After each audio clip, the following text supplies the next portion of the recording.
answers on both sides of the aisle, and I would yield my balance of my time to who was seeking time. Joe Barton. Which I support what the chairman just said, and I want to yield to Mr. Barrow of Georgia.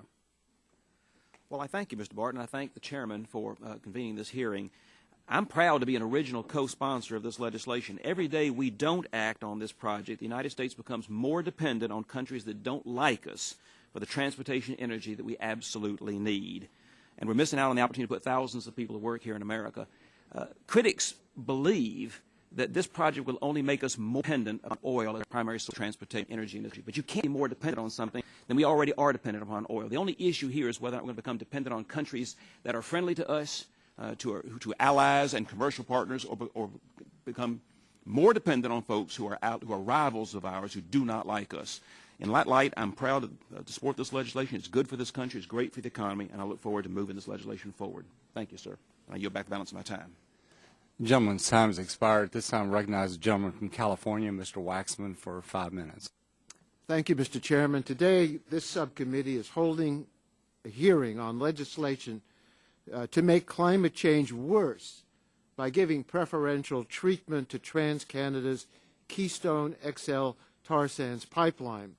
I believe this would be a terrible mistake. Step outside today. The temperature is going to be around 90.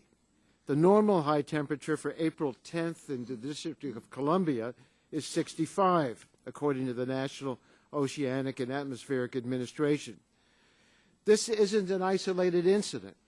Last year alone, the United States broke or tied 34,000 high-temperature records. We know climate change is happening now, and the costs are beginning to mount.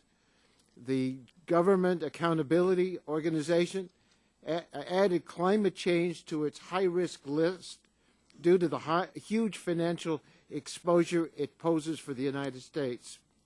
In 2011 and 2012, our country experienced weather and climate disasters, from Hurricane Sandy to droughts to floods to all sorts of problems that affected not only our farmers but the coastal areas all over this country.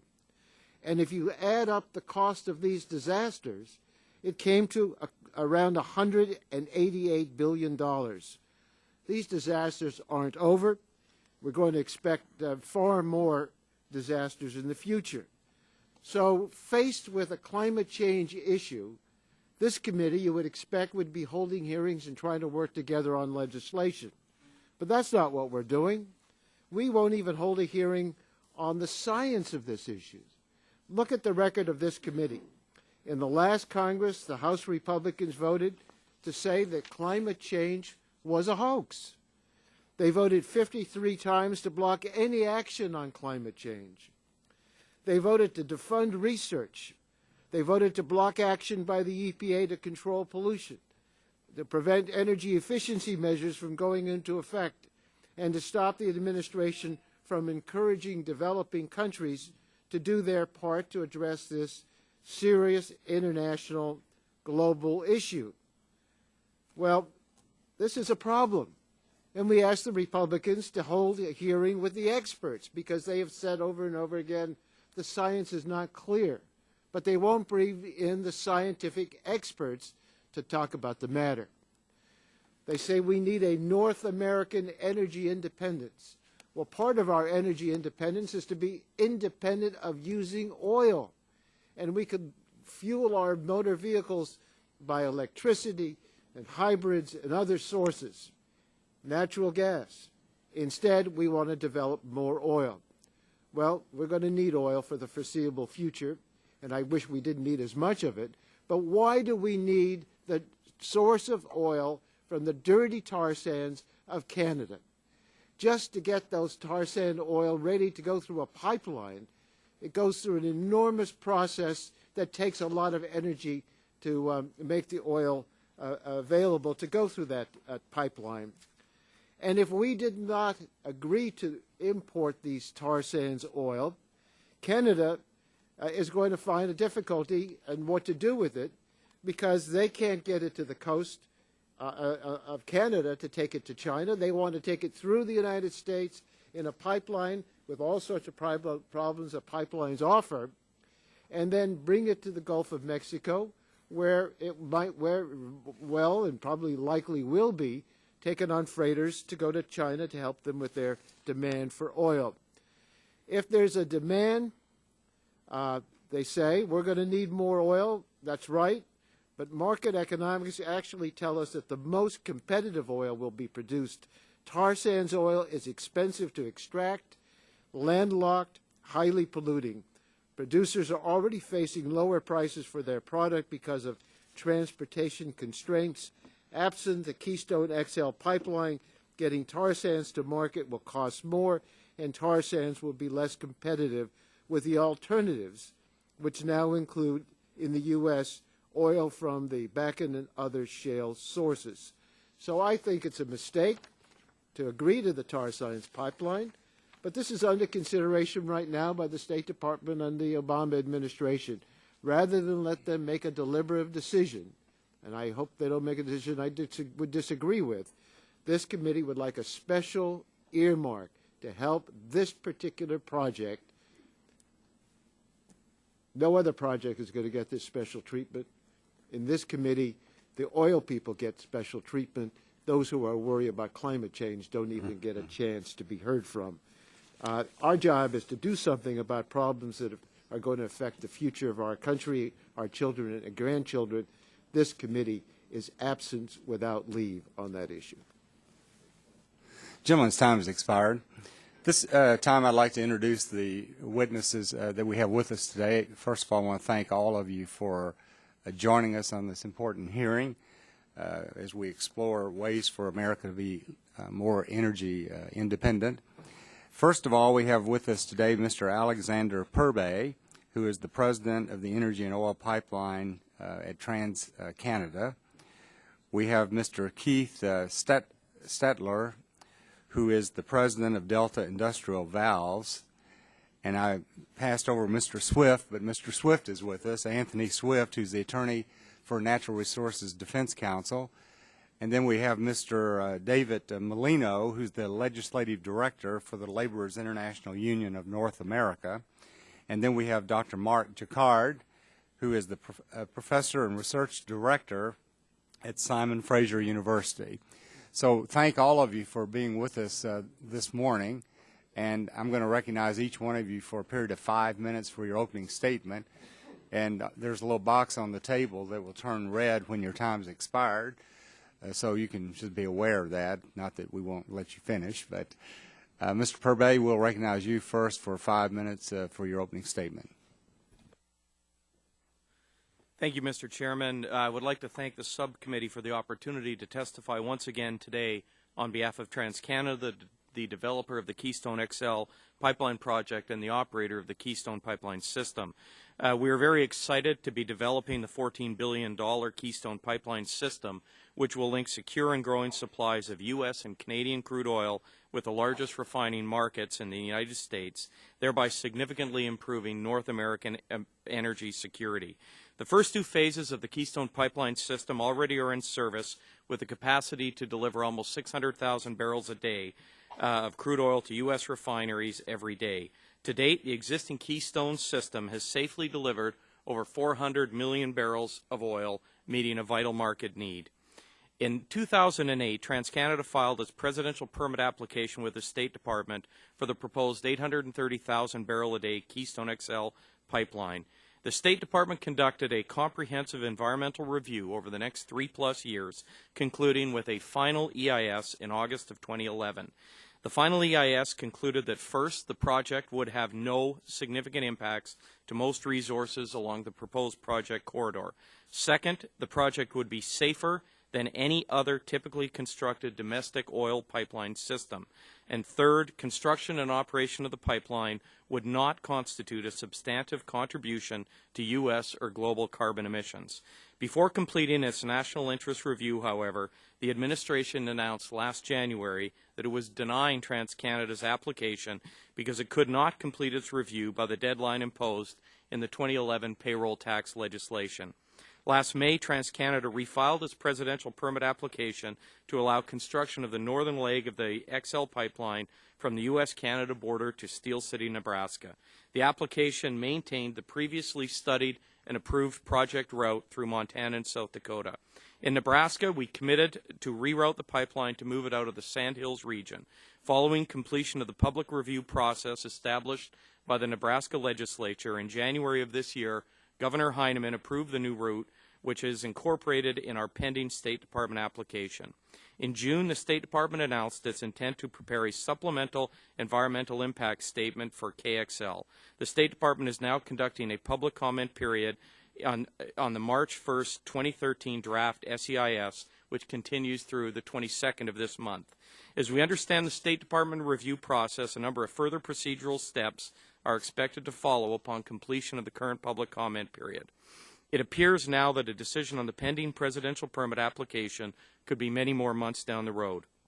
I would like to express TransCanada's appreciation for the sentiments behind the recently proposed Northern Route Approval Act. This morning, I would just like to very briefly highlight the need for and the benefits of the Keystone XL pipeline. The project is fundamentally about meeting the needs of U.S. crude oil refiners and hence U.S. consumers for a reliable and sustainable source of crude oil to supplement or replace declining foreign supplies without turning to greater reliance on Middle East sources. The primary purpose of the Keystone XL project is to transport heavy crude oil from Western Canada for delivery to Cushing, Oklahoma, and Gulf Coast refineries. In addition, the proposed KXL project would provide needed transportation capacity for Bakken and mid-continent crude oils. There can be little dispute that these purposes enhance U.S. energy security at a critical juncture. The need for the project is clearly demonstrated by the existing firm long-term contracts for more than 500,000 barrels a day of Western Canadian crude oil to be transported through the Keystone XL pipeline and the Gulf Coast project to Texas refineries. Keystone has also made available up to 100,000 barrels a day of capacity on the proposed project for domestic U.S. crude oil produced in the Bakken area of Montana and North Dakota, and has signed long-term contracts to transport 65,000 barrels per day of Bakken production.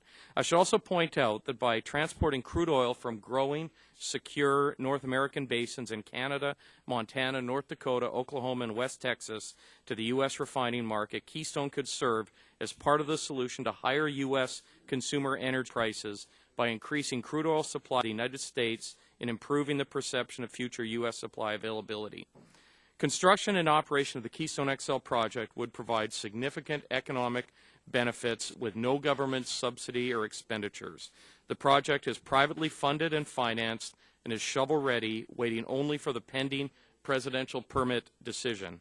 The March 2013 draft SEIS recognizes a wide range of socioeconomic benefits that would be derived from construction and operation of the project, including the following.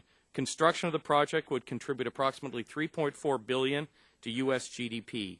Construction contracts, materials, and support purchased in the U.S. would total approximately $3.1 billion. Approximately 10,000 construction workers engaged for 4 to 8 month seasonal construction periods would be required to complete the proposed project. A total of 42,100 jobs throughout the United States would be supported by construction of the proposed projects. And total earnings of workers supported by the proposed project would be approximately $2.05 billion. The Keystone Pipeline system is subject to comprehensive pipeline safety regulation under the jurisdiction of the U.S. Department of Transportation, Pipeline, and Hazardous Materials Safety Administration. To protect the public and environmental resources, Keystone is required to construct, operate, maintain, inspect, and monitor the pipeline in compliance with the PHMSA regulations as well as relevant codes and standards. Above and beyond the PHMSA regulations, Keystone has agreed to comply with 57 additional special conditions developed by PHMSA for the XL project. Taking these 57 special conditions into account, the draft SEIS specifically recognizes that these measures provide for an additional safety factor on the proposed project that exceeds those typically applied for in domestic oil pipeline projects. Finally, I wanted to reiterate that the XL project has undergone a thorough and comprehensive environmental review over the last 4+ years. After all of this review, the March 2013 draft supplemental EIS yet again concluded that, quote, the analyses of potential impacts associated with construction and normal operation of the proposed project suggest that there would be no significant impacts to most resources along the proposed project route. With respect to carbon emissions, a draft SEIS found that it is unlikely the proposed project would have a substantial impact on the rate of Western Canadian oil sand development, and that, well, if the project were approved, there would be no substantive change in global GHG emissions. Thanks for the Yeah. Thank you, Mr. Purvey. And the lights evidently are not working, so I'll let him go over quite a bit, so you all take your time. Mr. Swift, you're recognized for 5 minutes. Thank you. Chairman Whitfield, Ranking Member Rush, and members of the committee, thank you for today's opportunity to testify on Congressman Terry's proposal. My name is Anthony Swift. I'm an energy policy analyst with the Natural Resources Defense Council. NRDC is a national nonprofit organization dedicated to protecting public health and the environment. The Keystone XL tar sands pipeline is a linchpin for the expansion of tar sands production in Canada. On this point, market analysts, the tar sands industry, and the environmental community agree. Industries plan to triple tar sands production by 2030, and the significant environmental impacts of that plan simply cannot take place without the approval of Keystone XL. Alternative proposals will not allow the same level of tar sands expansion and the associated climate emissions as a Keystone XL pipeline. Pipelines to the west and east coast are stalled by entrenched public and First Nations opposition. Several proposals would require the use of aging pipelines to move tar sands through communities and sensitive watersheds. After the rupture of the Pegasus pipeline in the Arkansas community of Mayflower, the risks of these projects is becoming more apparent to the public. In its draft environmental review of Keystone XL, while the State Department acknowledged that tar sands is significantly more carbon intensive over its life cycle than conventional crude, the agency mistakenly suggested that rail could provide an economic alternative to Keystone XL. We should remember the State Department made a similar prediction in 2011. We now know the agency's conclusions and underlying assumptions were wrong. 2 years later, they continue to be wrong. A cornerstone of State's conclusion that rail is a feasible alternative to Keystone XL is the example of rail use by oil producers in North Dakota. From 2009 to 2013, North Dakota producers increased their use of rail to move light crude from a few thousand barrels a day to over 500,000 barrels per day. Now, over two-thirds of North Dakota's total production moves by rail. As they turn to rail, North Dakota's domestic light oil producers have even rejected major pipeline proposals. The dramatic increase of crude by rail in the United States and southern Canada is almost entirely light crude moving from the Bakken oil fields. It is not northern Alberta's tar sands. Data from the U.S. Energy Information Administration shows that no more than 21,000 barrels per day, less than 1% of Canadian tar sands and conventional heavy crude, moved by rail to U.S. refineries and markets in the Gulf Coast in December of 2012. There are two major reasons why tar sands producers haven't turned to rail to move their product to market. First, it is significantly more expensive for them to do so. And second, they have significantly tighter profit margins than Bakken light crude producers. Tar sands diluted bitumen is significantly more expensive to move by rail than Bakken light crude. After all, northern Alberta is about 1,000 miles farther from refineries than North Dakota. Moreover, moving heavy tar sands by rail has additional complications. Producers can't fit as much heavy crude on a rail car. Specialized rail cars are required. Specialized onloading and offloading facilities are required. And by and large, they're not being built to handle tar sands. All of these factors increase the cost of moving a barrel of tar sands to the Gulf Coast refineries by rail. That's why the rate producers are actually paying to move tar sands to the Gulf by rail is twice that of what State estimated. New tar sands projects have very tight margins. Some have break-even costs above $100 a barrel. Many of these projects won't move forward with substantially higher transportation costs. In addition to its impacts on climate, Keystone XL would endanger critical jobs on ranches and farms in the Plains states in order to transport tar sands to the Gulf Coast, where it can be refined and then exported internationally. I want to make the point that the State Department has indicated Keystone XL would have no impact on gasoline prices, and in fact, it will increase oil prices in the Midwest by significant margins. In exchange for 35 permanent jobs, Keystone XL would pose a permanent risk to American communities, sensitive water resources, and the agricultural industry. We need to protect those jobs, not put them at risk of the type of tar sands blowout that has poisoned nearly 40 miles of the Kalamazoo River in Michigan, or the recent spill in Arkansas, which sent up to 420,000 gallons of tar sands oil flowing through the community of Mayflower. The substantial risks of the Keystone XL tar sands pipeline outweigh its marginal benefits. Keystone XL is the linchpin for tar sands expansion and the substantial climate pollution associated with it. The pipeline would threaten American communities, lands, and water resources in order to transport tar sand to the Gulf where it can be refined and exported internationally. Simply stated, Keystone XL is not in the nation's interest and should be rejected on that basis. NRDC thanks you for the opportunity to present its views, and I'd be pleased to answer any and all of your questions. Thank you, Mr. Swift. Mr. Stelter, you're recognized for 5 minutes. Thank you. I've never done anything like this before. I'm not an expert at anything. Just ask my wife. I think Mr. Upton probably invited me here because as we've gotten to know each other, I'm in a kind of a unique position. We are a manufacturer of American-made valves that are used in oil production. I also am a person who holds patents on valve design, so I know the technology. I also have probably spent more time in Alberta, Canada at the oil sands than possibly everybody else in this room combined, other than my associate from that region. I guess I would just say that first and foremost, the Canadians are completely perplexed and stymied why, I'm just talking about the general public and the executives of the companies and such, you know, why America is just thumbing their nose at this ability to have this crude. One of the guys said it would be like if you owned a catering company and your best friend was throwing a wedding and he chose an enemy of both of you to do the catering for your daughter's wedding instead of your friend. The need for crude oil is not going to go away anytime soon. I do agree that it's in everybody's best interest to get away from it for many reasons, but that's, you know, technology that needs to be developed and brought forward. I can tell you as a member of the private sector, when things are in demand and when the technology is there, we will grab a hold of it and run with it.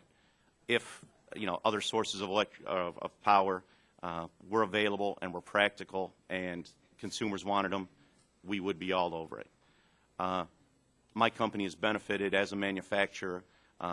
We started out back in the oil sands back in the early 90s when it was really just a handful of crazy guys that had gone up there and had this idea of getting the oil out of this frozen tundra. Now they've developed it. If you've looked at my testimony, they are the world low producer, cost per barrel, if not one of the, I'm not exactly sure on a month-by-month basis. If the XL pipeline doesn't go through, the oil sands producing companies are not going to close up and go away. China wants that oil. Like I say, I'm up there constantly. PetroChina is making investments. They're up there lobbying. They're buying out entire oil production facilities. They're also buying portions of others. They will get pipelines put into the West Coast. There's no doubt about that. I mean, it's a done deal if we don't do the XL pipeline. Knowing manufacturing, I can tell you that companies like mine, with the help of Mr. Upton and other people in the government, are taking steps to make our plants more efficient, whether it's the lighting we use. We've gone away from toxic chemicals with our cooling for our machinings. I can tell you that our counterparts in Asia and China in particular are not doing those things. So I guess to call it a lesser of two evils, if somebody's going to get their hands on that crude oil and use it, which they are, I think it's in our best interest that companies in America who are trying to do the right thing and are trying to be more efficient are able to get a hold of that. I will comment also that in the time I spend up there and just in the last few years, a majority of the products that we sell up in the oil sands region are going into the environmental portion as opposed to the direct production of oil sands oil, crude. The recent thing is tailings reclamation. Back in the 70s, 80s, and such up until the early 2000s, basically the oil sands companies, tar sands companies, were just pumping their tailings out into these big ponds and kind of just leaving them. They'd put some air cannons out there to keep animals, birds from landing on them or animals going through them. But the Canadian government has gotten very strict, and now they're on a fast-track thing called the tailings reclamation. And because of that, they're reclaiming these large oil tailings reclamation ponds, and they've gotten to the point where they have to, before they go and extract from an area, they take pictures of it, and they literally, I've seen this, they have to go and replace dead trees in that area. And when you go by there now, you would never know that anything ever took place there as far as oil production. The technology's sound for the pipeline. As I mentioned, I hold some patents in valve design, own a company that manufactures them. Like anything else, the problem is in the maintenance. If you buy a tire, the technology, that tire's sound. If you put it on your car and run it for 100,000 miles and don't rotate or anything, it's going to blow out. And that's the same is true of a pipeline. You know, it's the problem with I can't say every, but everyone I've ever seen pipeline problem has been a maintenance issue, where they weren't maintained properly or something has caused the earth to shift and crack the pipeline. But the technology's sound. Well, thank you very much, Mr. Stelter. And Mr. Molino, you're recognized for 5 minutes. Thank you, Mr. Chairman. Thank you, Mr. Chairman. On behalf of the 500,000 members of the Laborers International Union of North America, I would like to thank you, Ranking Member Rush, and all of the members of the subcommittee for allowing me to testify today on the union's behalf. LIUNA strongly supports the construction of the Keystone XL pipeline. The benefits of this privately funded infrastructure project are too great to allow it to be derailed by environmental extremism. The Keystone XL will create millions of hours of work with good wages and benefits for the union construction workers who will build this pipeline. For many members of LIUNA, this project is not just a pipeline, it is in fact a lifeline. The construction sector was hit particularly hard by the recession, with unemployment in the industry reaching over 27% in 2010. Joblessness in construction remains far higher than any industry or other sector of the economy. It is nearly double the national unemployment rate, with over 1 million construction workers currently sidelined. Too many Americans are out of work, and the Keystone XL pipeline will change that dire situation for thousands of them. TransCanada has executed a project labor agreement with LIUNA and 4 other construction unions, guaranteeing that this pipeline will be built with the best trained, highest skilled construction workers in the world. Regardless of the characterizations by the project's opponents, it is indisputable that jobs will be created and supported by the building of this pipeline. These jobs will have a ripple effect of consumer spending that will have a positive impact on the states and communities where the pipeline is going to be located. Unfortunately, some of the pipeline's opponents have resorted to attacking the nature of the work that our members have chosen as careers. They have imposed a value judgment that holds these construction jobs to be of a lesser value because by its very nature, a construction project has a completion date, and therefore that individual job will come to an end at some point. They call these jobs temporary in order to diminish their importance, and they recruit others to join in a chorus of negativity in the mistaken belief that these jobs have no real value to society. To attack the project, they've called these jobs dirty and dangerous. The fact of the matter is construction is in fact a dangerous occupation, and when not performed by trained workers, it can lead to unacceptable levels of environmental harm. However, when a construction is performed by well-trained union workers, it is less dangerous and can be conducted in a more environmentally sensitive manner. Construction of this pipeline will also produce needed government revenue at the federal, state, and local levels. These new resources can help our state and local governments protect their communities from harmful budget cuts that have led to layoffs and elimination of much-needed services. The Keystone XL pipeline will be the safest pipeline in the world, as you've heard. The 57 special conditions that have been mentioned before have a degree of safety than any typically constructed domestic oil pipeline under the current regulations. Additionally, in order to address environmental concerns about the Nebraska Sandhills and the Ogallala Aquifer, TransCanada rerouted 195 miles of the pipeline. Nebraska Governor Dave Heineman, once an opponent of the pipeline because of environmental concerns, recently sent a letter to the President approving TransCanada's new 195-mile reroute. If the Keystone XL pipeline is not built, Canadian producers will seek alternatives to the American markets. This oil will not remain in the ground. Producers will find ways to move it to market. Denial of a presidential permit of the Keystone XL increases the likelihood that American markets will miss the opportunity to secure long-term commitments for this North American resource. The Laborers support H.R. 3, the North American Route Approval Act, a bipartisan bill which will clear away the remaining roadblocks preventing construction of the pipeline. As mentioned, similar legislation was necessary to allow construction of the Trans-Alaska Pipeline, which has been a great boon for our members in particular, as well as the other members, other unions that work on that project. If opponents of American jobs succeed in preventing the Keystone XL pipeline from being built, the socioeconomic benefits of this project will not be realized. No local, state, or federal revenues will be generated by the construction and operation of the pipeline, and there will be no additional income to property owners and businesses along the pipeline route. And critically important to LIUNA and our members, the jobs that will be created by this massive private investment will be lost. I appreciate the opportunity to testify, and I'll be happy to try to answer any questions you may have. Thank you, Mr. Molino. Dr. Jaccard, you're recognized for 5 minutes. Thank you, Mr. Chairman. The State Department assumes that denying Keystone XL will not slow development. The State Department assumes that denying Keystone XL will not slow development of the Alberta oil sands. Yet a great deal of evidence contradicts this assumption. And ironically, much of the evidence comes not from environmentalists, but from industry analysts, Canadian politicians, and even the oil sands producers themselves. Quite simply, plans to triple oil sands production over the next 2 decades cannot be realized without increased pipeline capacity. In addition to Keystone XL, 2 key proposals to ship Alberta bitumen across the province of British Columbia are the Northern Gateway of Enbridge and the Trans Mountain expansion of Kinder Morgan. I happen to live in Vancouver, British Columbia, where I'm a professor of energy economics, former chair of the Utilities Commission, and a frequent advisor on energy and climate policy. Industry analysts now rate the probability of these 2 projects at below 50%, and with good reason.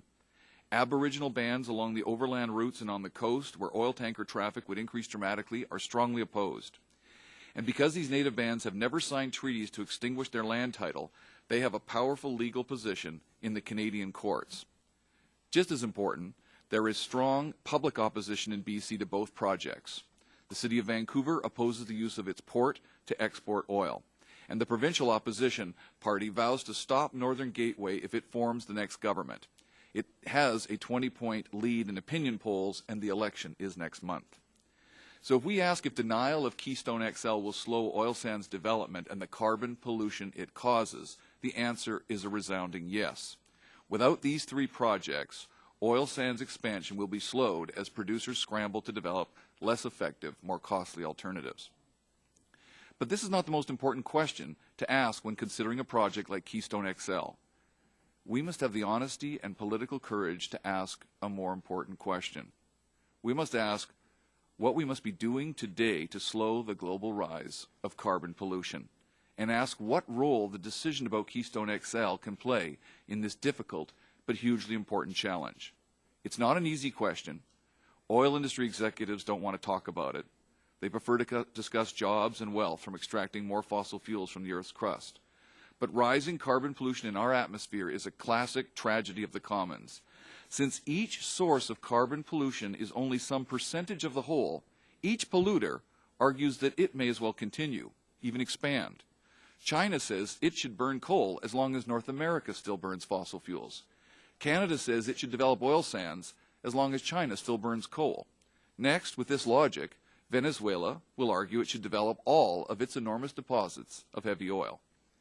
Given the incredible amount of fossil fuels in the Earth's crust, scientists have been quite clear that this game's end state is a dramatically hotter, more unstable planet than the one we have based our economies on. A planet we are hurtling toward with great momentum. And if we are honest about this tragedy of the commons conundrum, U.S. political leaders know that domestic efforts to reduce carbon pollution are meaningless if they are not taken in concert with serious efforts by others. Yet Canada, and the province of Alberta in particular, are not doing their share. And this is very unpopular in a large percentage of the Canadian population. In 2009, President Obama stressed the urgency of U.S. action as part of a global effort, and on that basis set a target for the U.S. to reduce its emissions by 2020 to 17% below their 2005 level. Independent sources now confirm the U.S. is on track to achieve this target. In solidarity, the Canadian government promised to achieve the same target for 2020. But last year, the Canadian Auditor General reported that emissions in 2020 are likely to be 7% higher rather than 17% lower. And the main reason, not surprisingly, is the projected oil sands growth. The Keystone XL decision provides the ideal opportunity for the U.S. government to signal to its allies, trading partners, and the rest of the world that the climate tragedy of the commons cannot be addressed if we are not pulling together. It cannot be addressed if we accelerate the extraction of fossil fuels from the Earth's crust. It cannot be addressed if countries like Canada are free-riding on the efforts of countries like the U.S. In denying Keystone XL, the U.S. government would simply explain to Canada that it is extremely concerned with rising carbon pollution and with the fact that it is incurring costs to keep its pollution reduction promises and expects other countries to meet their promises too. It would also explain that we'll next be talking to other countries, like China, about free riding on U.S. efforts. In solving this extremely difficult global climate tragedy of the commons, we should expect nothing less from the world's most powerful nation. Thank you. I'll be pleased to answer questions.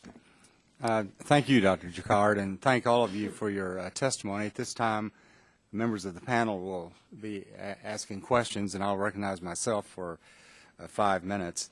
I think Dr. Jaccard did make a good point, and that is, as we know in America, for example, our CO2 emissions are the lowest they've been in 20 years. And yet we know China and some other countries, CO2 emissions continue to increase dramatically. And it is difficult to talk about any energy project today, anywhere, without a discussion about the impact on climate change. And many of you may have read the 5-page article in the most recent issue of The Economist, in which it talks about climate change scientists are puzzled that the temperature rise has been flat for the last 10 years, even though carbon dioxide emissions are going up significantly in most other countries around the world, except in the U.S. and maybe some in Europe. So there are some interesting developments coming right now on this issue. And one of the problems we have in the U.S., we feel like that we don't have to take a back seat to anyone on the good job that we have done with the environment. But the question is, China talks a good game, but they're burning more fossil fuels now than ever. And here in the U.S., we're the only country in America that technically you cannot even build a new coal power plant in this country if the greenhouse gas regulations are finalized, which they appear to will be soon. And so we're sort of shooting ourselves in the foot. But this is about Keystone Pipeline and our ability to be energy independent. So, Dr. Purvey, one question I'd like to ask you. We had a hearing on this a year or so ago, and one of the members raised an interesting point and was talking about that they estimated 800,000 tons of steel would be used in this project.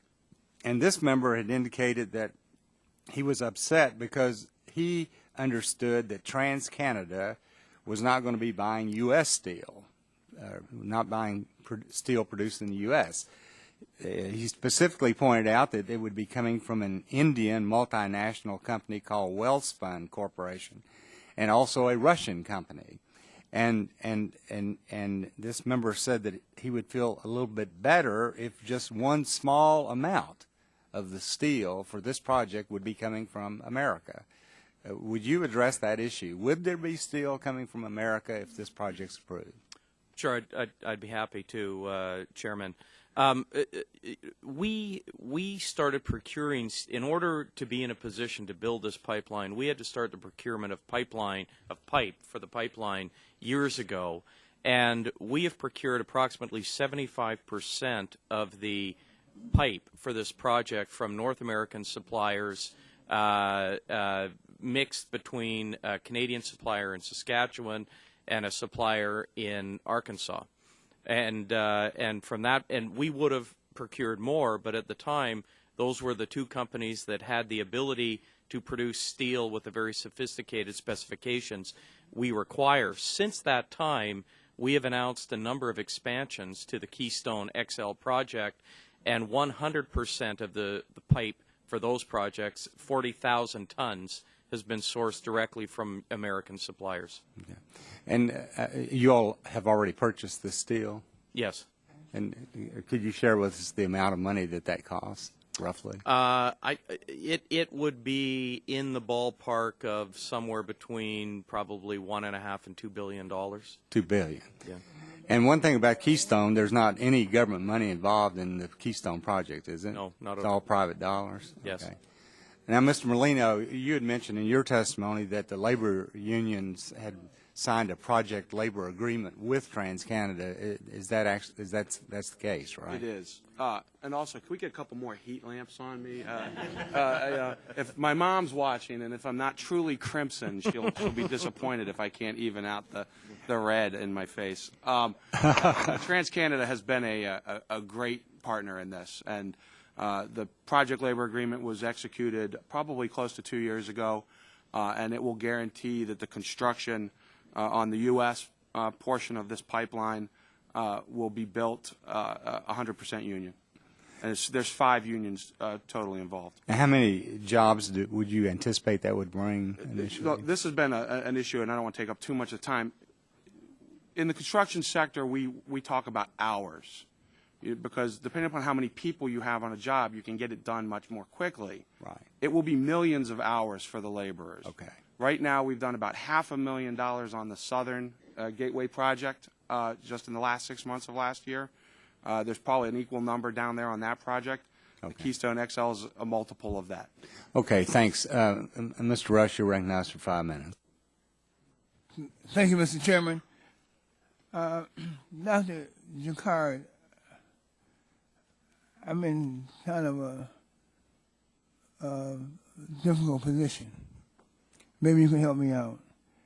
It seems as though the environmental community, of which I have had a lot of respect for and a lot of collaboration with over the years, it seems to me that they are really downplaying the impact and importance of jobs as it relates to this particular issue. And I want to I represent a district that is struggling economically, multi-generational unemployment.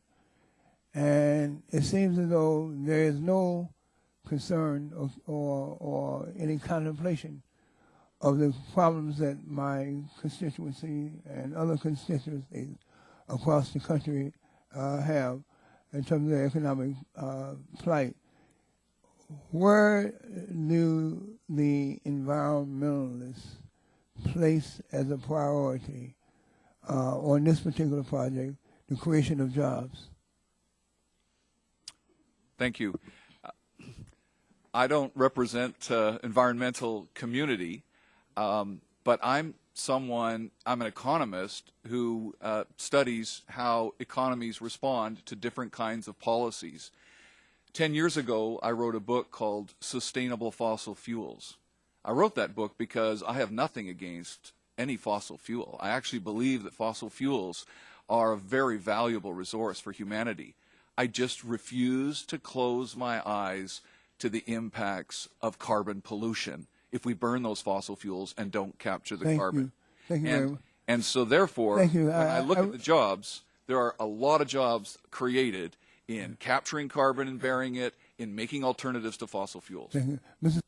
Would you answer that, my question? Yes, well, in the United States, the environmental jobs, green jobs, have been one of the fastest growing sectors in the U.S. economy. It was one of the only sectors that grew during the recession.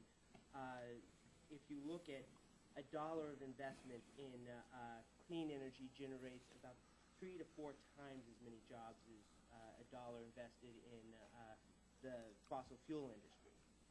And these are the sort of jobs that tend to be jobs that stay with us, that are manufacturing jobs, jobs that allow us to export the solutions to the energy dependence or oil dependence issue that the United States. Thank you very much. Thank you. Mr. Molino, how many of the jobs that's down in the southern sector of this project that's currently operating, how many minorities, what's the percentage of minority participation in terms of contracts and also jobs?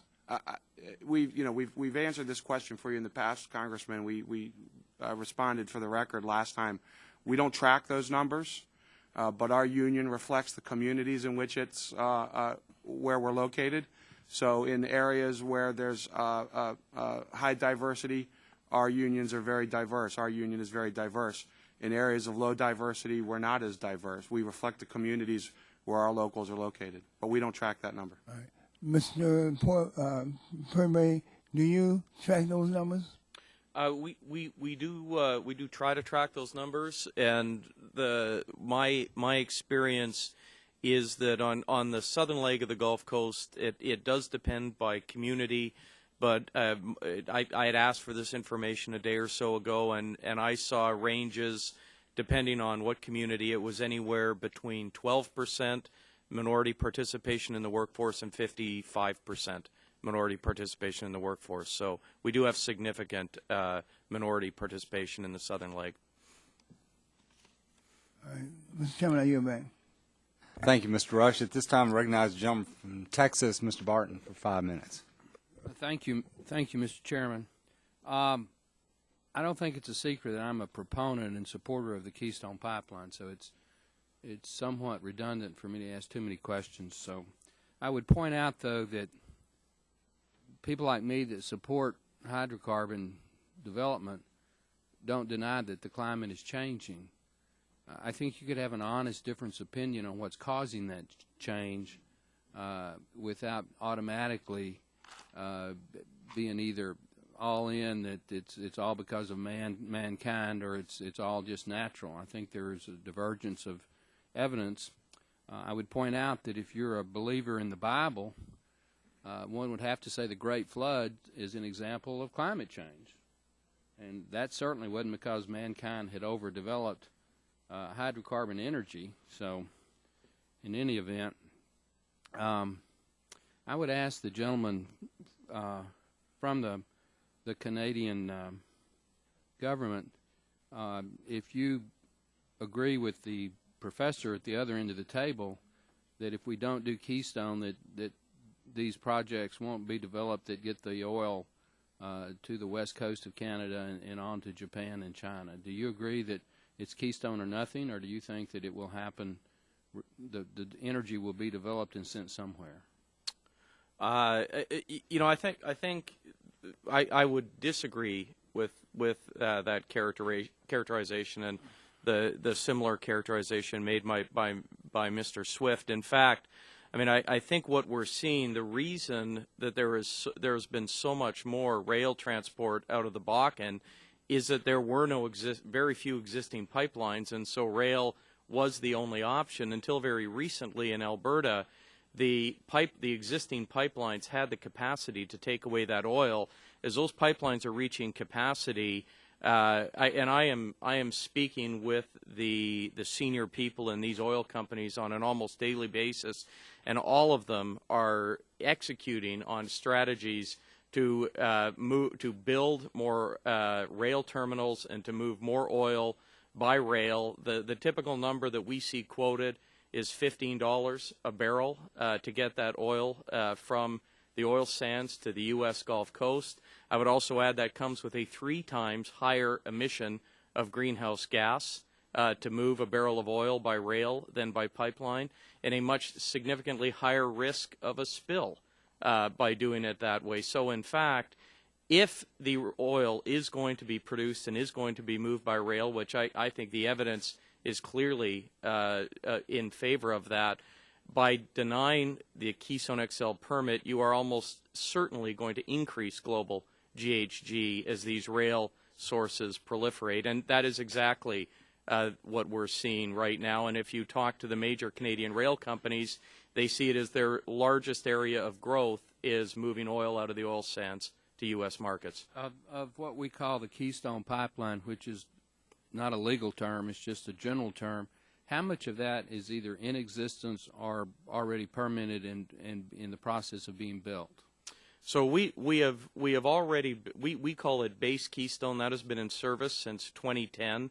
That was a project that was in the range. It's about a $7 billion project. It's moving 600,000 barrels of oil a day to Cushing and refining markets in the Midwest. We are presently building the southern leg of what was originally Keystone XL from Cushing to the Gulf Coast, and all of that is in service.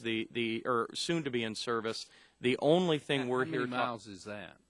Oh, geez, I would probably get it wrong, but it would be of the. Well, this is the government. It doesn't have to be exact. I mean, I mean, it probably, if you add it all up, it's probably somewhere in the range of over 2,000 miles. So you've got about 2,000 either built or being built. How much is in question in this permit that we're just that portion from the Alberta border to Nebraska, and so probably about 800 miles. So about 2/3 of it's built or ready to be built, and about 1/3 is under debate. Exactly. Okay. Well, Mr. Chairman, my time is up, but I don't think we're going to change minds in this hearing. Those of us that are for it are going to be for it, and those of us that are against it are going to be against it. I would hope that we would schedule a vote and bring it to the floor, and let's get it out of committee and get it to the floor and have a vote and send it to the Senate. Thank you. At this time, I recognize Mr. McNerney for 5 minutes. Thank you, Mr. Chairman. I want to thank the panel for your testimony today. It's even and well balanced, and I want to thank the chairman for inviting a balanced panel this morning. Mr. Swift, how do you believe construction of the Keystone Pipeline would affect domestic gas supply and domestic gas prices? Well, the important thing to understand is Keystone XL is really a pipeline intended to get oil out of the U.S. Midwest and to the Gulf Coast. And so what Keystone XL will do is it will divert oil from the Midwest where it can be refined in the Gulf Coast, increasing oil prices in the Midwest. And one thing to understand about the Gulf Coast refineries is the Gulf Coast refineries where Keystone XL would bring the oil are exporting a significant amount of their refined product. Nearly 3 million barrels a day was exported from Gulf Coast refineries in December of 2012. Anyone else care to answer that question? How Keystone will affect domestic gas prices? I'd be happy to give a brief comment on that. Mr. Swift did make an accurate characterization with respect to right now, because there is a lack of pipeline takeaway capacity in the U.S. Midwest. Typically, recently, crude oil prices in the U.S. Midwest have been lower than they have been on the Gulf Coast. That is being solved by our Gulf Coast project, by Enbridge has a project, Enterprise has a project. That bottleneck is being removed. This Keystone XL project we're talking about today is only from Alberta to Cushing. So it is not going to exacerbate or change that problem. But that differential between Gulf Coast prices and Midwest prices is going to be removed in any event by the projects that are under construction. And one other point I would say is the fact that there's been lower priced oil in the Midwest has not led to lower gas prices for Midwest consumers. It's led to higher margins for refiners that have been benefiting by that. So to suggest that any of those projects will increase gasoline prices would be incorrect. Or to lower them. I would just say, on balance, what Keystone is doing is adding another source of supply to a finite demand. And it's been a long time since I took economics, but typically when you add incremental supply to a finite demand, the impact should be to reduce prices. But I don't think anyone is suggesting it would be a very significant reduction. Thank you. Mr. Swift, how much more carbon is emitted per unit of gasoline produced and sold to a consumer from the Keystone tar sands, not the Keystone, from tar sands versus conventional oil? I think the State Department's estimates were somewhere in the up to 17% as far as the life cycle emissions for a unit of gasoline. Does And that include the energy required to get the oil out of the ground? I believe it does. I believe it does. But much of that is from the production side of things. Anyone else care to answer that question? Just one quick comment I would say on that is that the range I think they had given was somewhere between about 12 and 17%. They base that analysis on replacing that a barrel of oil sands oil versus the average barrel of oil refined in the U.S. It is worth noting that those Gulf Coast refineries that Keystone is targeting are presently configured and run heavy oil, so they will not be replacing a barrel of Canadian heavy with a barrel of light. They will be replacing it with a barrel of Venezuelan heavy or some other heavy, in which case that percentage, I would argue, would be smaller. Thank you. Mr. Jacquard, I assume that you believe that global warming is caused to a large degree by human activity. I believe in listening to scientists. Yeah. Thank you. One of the things in your written testimony that was brought out was that in order to achieve a less than 2 degree Celsius change in global temperatures, the Keystone Pipeline needs to be a part of that, whether it's prevented or not. Could you comment on that? That Keystone needs to be part of it. What I'd like to say is that I'm involved in a lot of analysis of what happens to global energy markets to meet the constraints of 2 degrees Celsius that scientists and political leaders have talked about. And when we run those, you don't expand oil sands in Canada. You don't expand the Venezuela heavy oil. And that means, it doesn't mean shutting down the oil sands. It would run for decades, but you're not trying to triple production. And that means projects like Keystone and the projects in British Columbia I mentioned are not part of that feasible future. And in my testimony, I quote, I refer to a study by MIT researchers that just focused on the Alberta oil sands. Okay. Thank you, Mr. Chairman.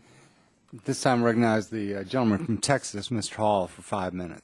Thank you, Mr. Chairman. Mr. Probay, I have a question to ask you, but I first want to just note that the chairman introduced into the record the impact of climate change, and we've been debating that here for years. And Dr. Jacquard says he believes in listening to the scientists. Well, we've listened too much to the scientists, and the liberal press doesn't always report it to the people. Well, what the scientists on either side say. They say we need more work, more investigation, more hearings. And we've sent 22 bills over to the Senate. One of them got through, and the president vetoed it. But I don't, and Mr. Barton says he doesn't deny that climate's changing, is changing some. None of us deny that. We know we have to keep an eye on that. We know we have to be aware of it. But I'll tell you who's keeping an eye on it. It's the taxpayers of this country. We spent $34 billion. We haven't changed one iota. So that makes me think I'm more concerned about global warming than I am global freezing. And the testimony and all the acts of this Congress has been to look at it, be aware of it, listen to scientists that come here under oath, tell the truth. So my question to you, Mr. Probay, in your written testimony, I'm not going to allude to you that you didn't tell the truth at all. In your written testimony, though, you mentioned that 60% of the Southern Pipeline segment's complete. And would you give some examples of the economic impact that that's having? I think, it's important to remember that small portion of what was originally the Keystone XL pipeline communities that supplied that equipment. Tell me specifically, how's that affecting Texas? I don't have any. I don't have the specific data right in front of me, but obviously the lion's share of that project is in the state of Texas. So all of those economic, the large part of those economic benefits would be accruing in the state of Texas. And by the way, are you exercising eminent domain in Texas at this time? TransCanada. Are you purchasing any land in the state of Texas at this time? We have purchased massive quantities we have purchased easements, which give us the right to go on property. Over 99% of those easements were negotiated. Does that easement require you to have the landowner's right and offering of letting you go on the property? Yeah, absolutely. And in 99%. That's not the way it's occurring in my family. I live in the smallest county in Texas, and you're going right through the middle of it. Mm-hmm. I support the bill, the overall thrust. I support telling the president that we don't agree with him on crossing the state, on the boundary, international boundary, because of the influence that this amount of money and jobs would mean to all of us.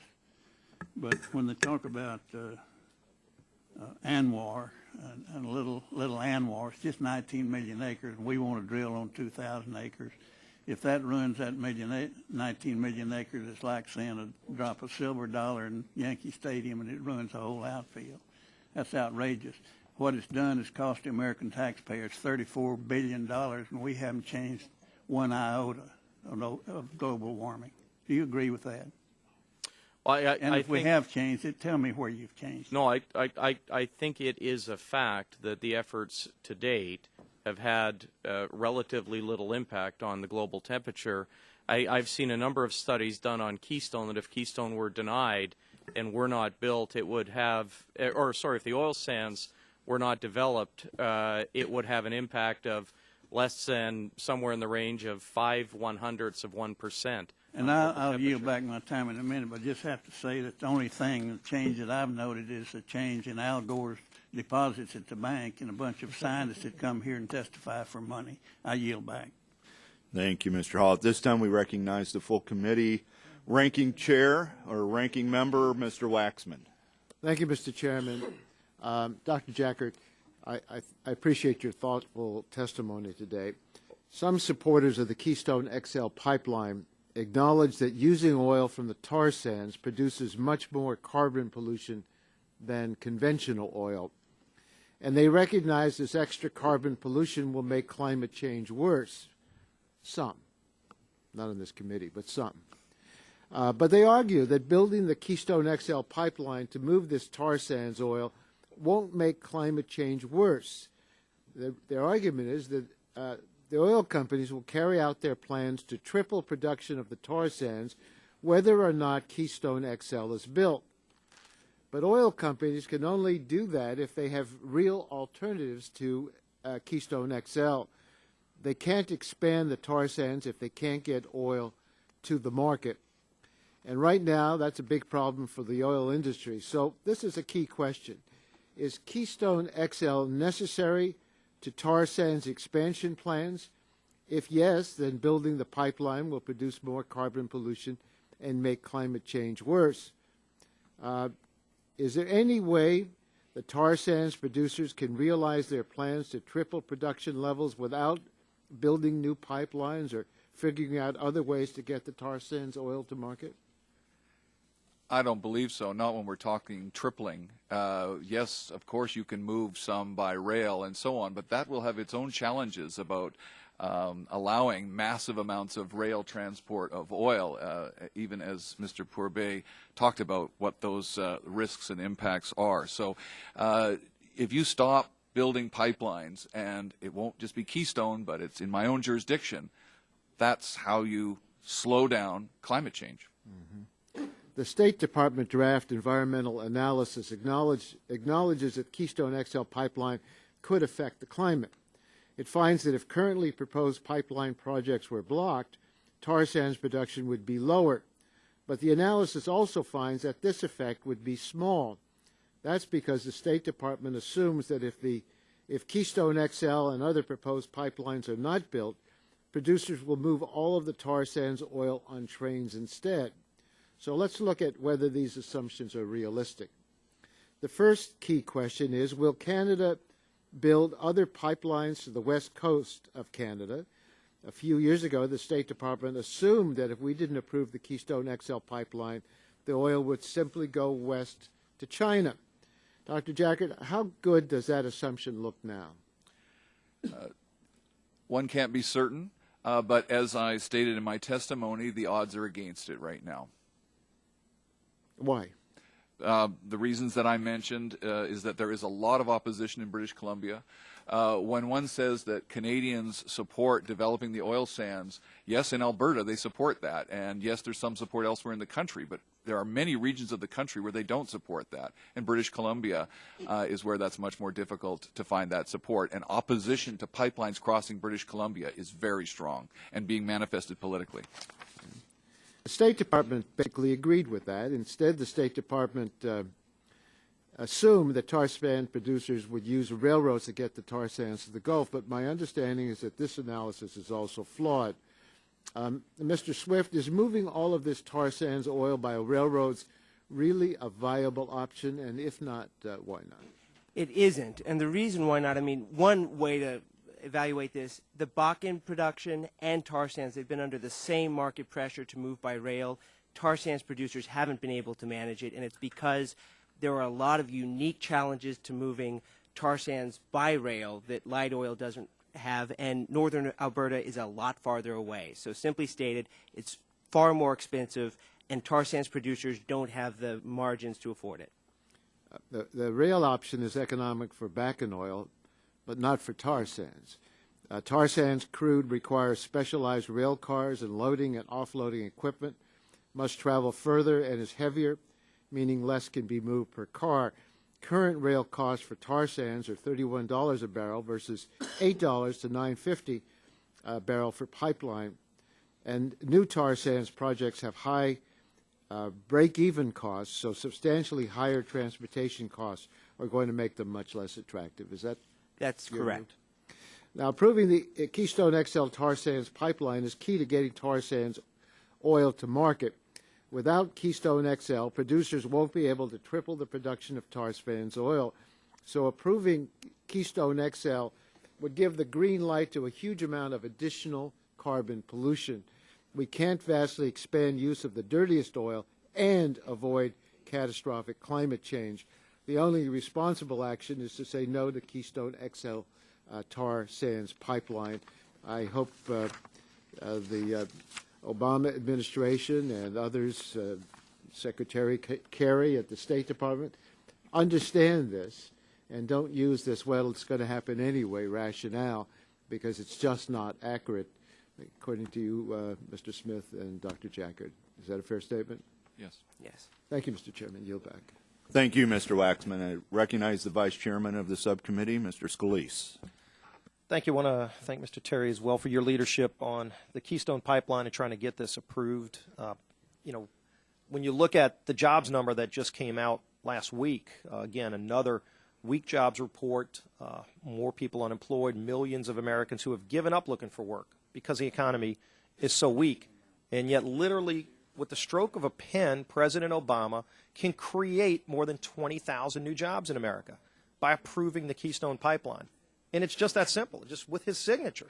This doesn't require an act of Congress. Unfortunately, we're here today because, for whatever reason, for more than 4 years, the president has refused to approve the Keystone Pipeline.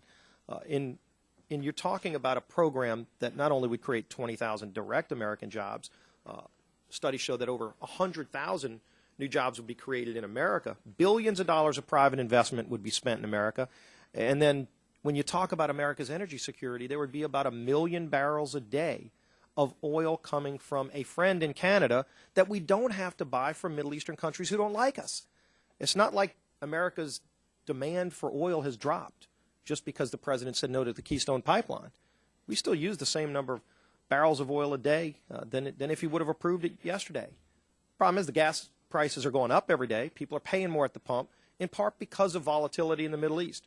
Our trade deficit is up because we send billions of dollars to Middle Eastern countries who don't have a great trade relationship with us. When you talk about approving the Keystone Pipeline, there are many advantages to doing it.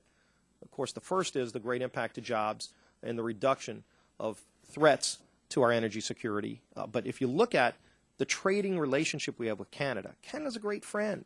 There's no reason for the president to be harming our relationship with Canada by stringing them out for years, bowing to radical environmentalists, when everybody else who looks at this, everybody who's impartial that looks at this, says it should have been done years ago. The Keystone Pipeline should have been approved years ago. But if you look at our relationship with Canada, if we're trading those same barrels of oil with Canada instead of these Middle Eastern countries who don't like us, we get about 85 or 90 cents on the dollar back from every dollar we send to Canada in trade. And that same dollar that goes over to Middle Eastern countries, we get less than 50 cents on the dollar back. So again, we're using the same amount of oil. The question is, who are we going to get it from? Are we going to get it from Canada, who's got a great trade relationship with us, who's got a great historical relationship with us right across the border?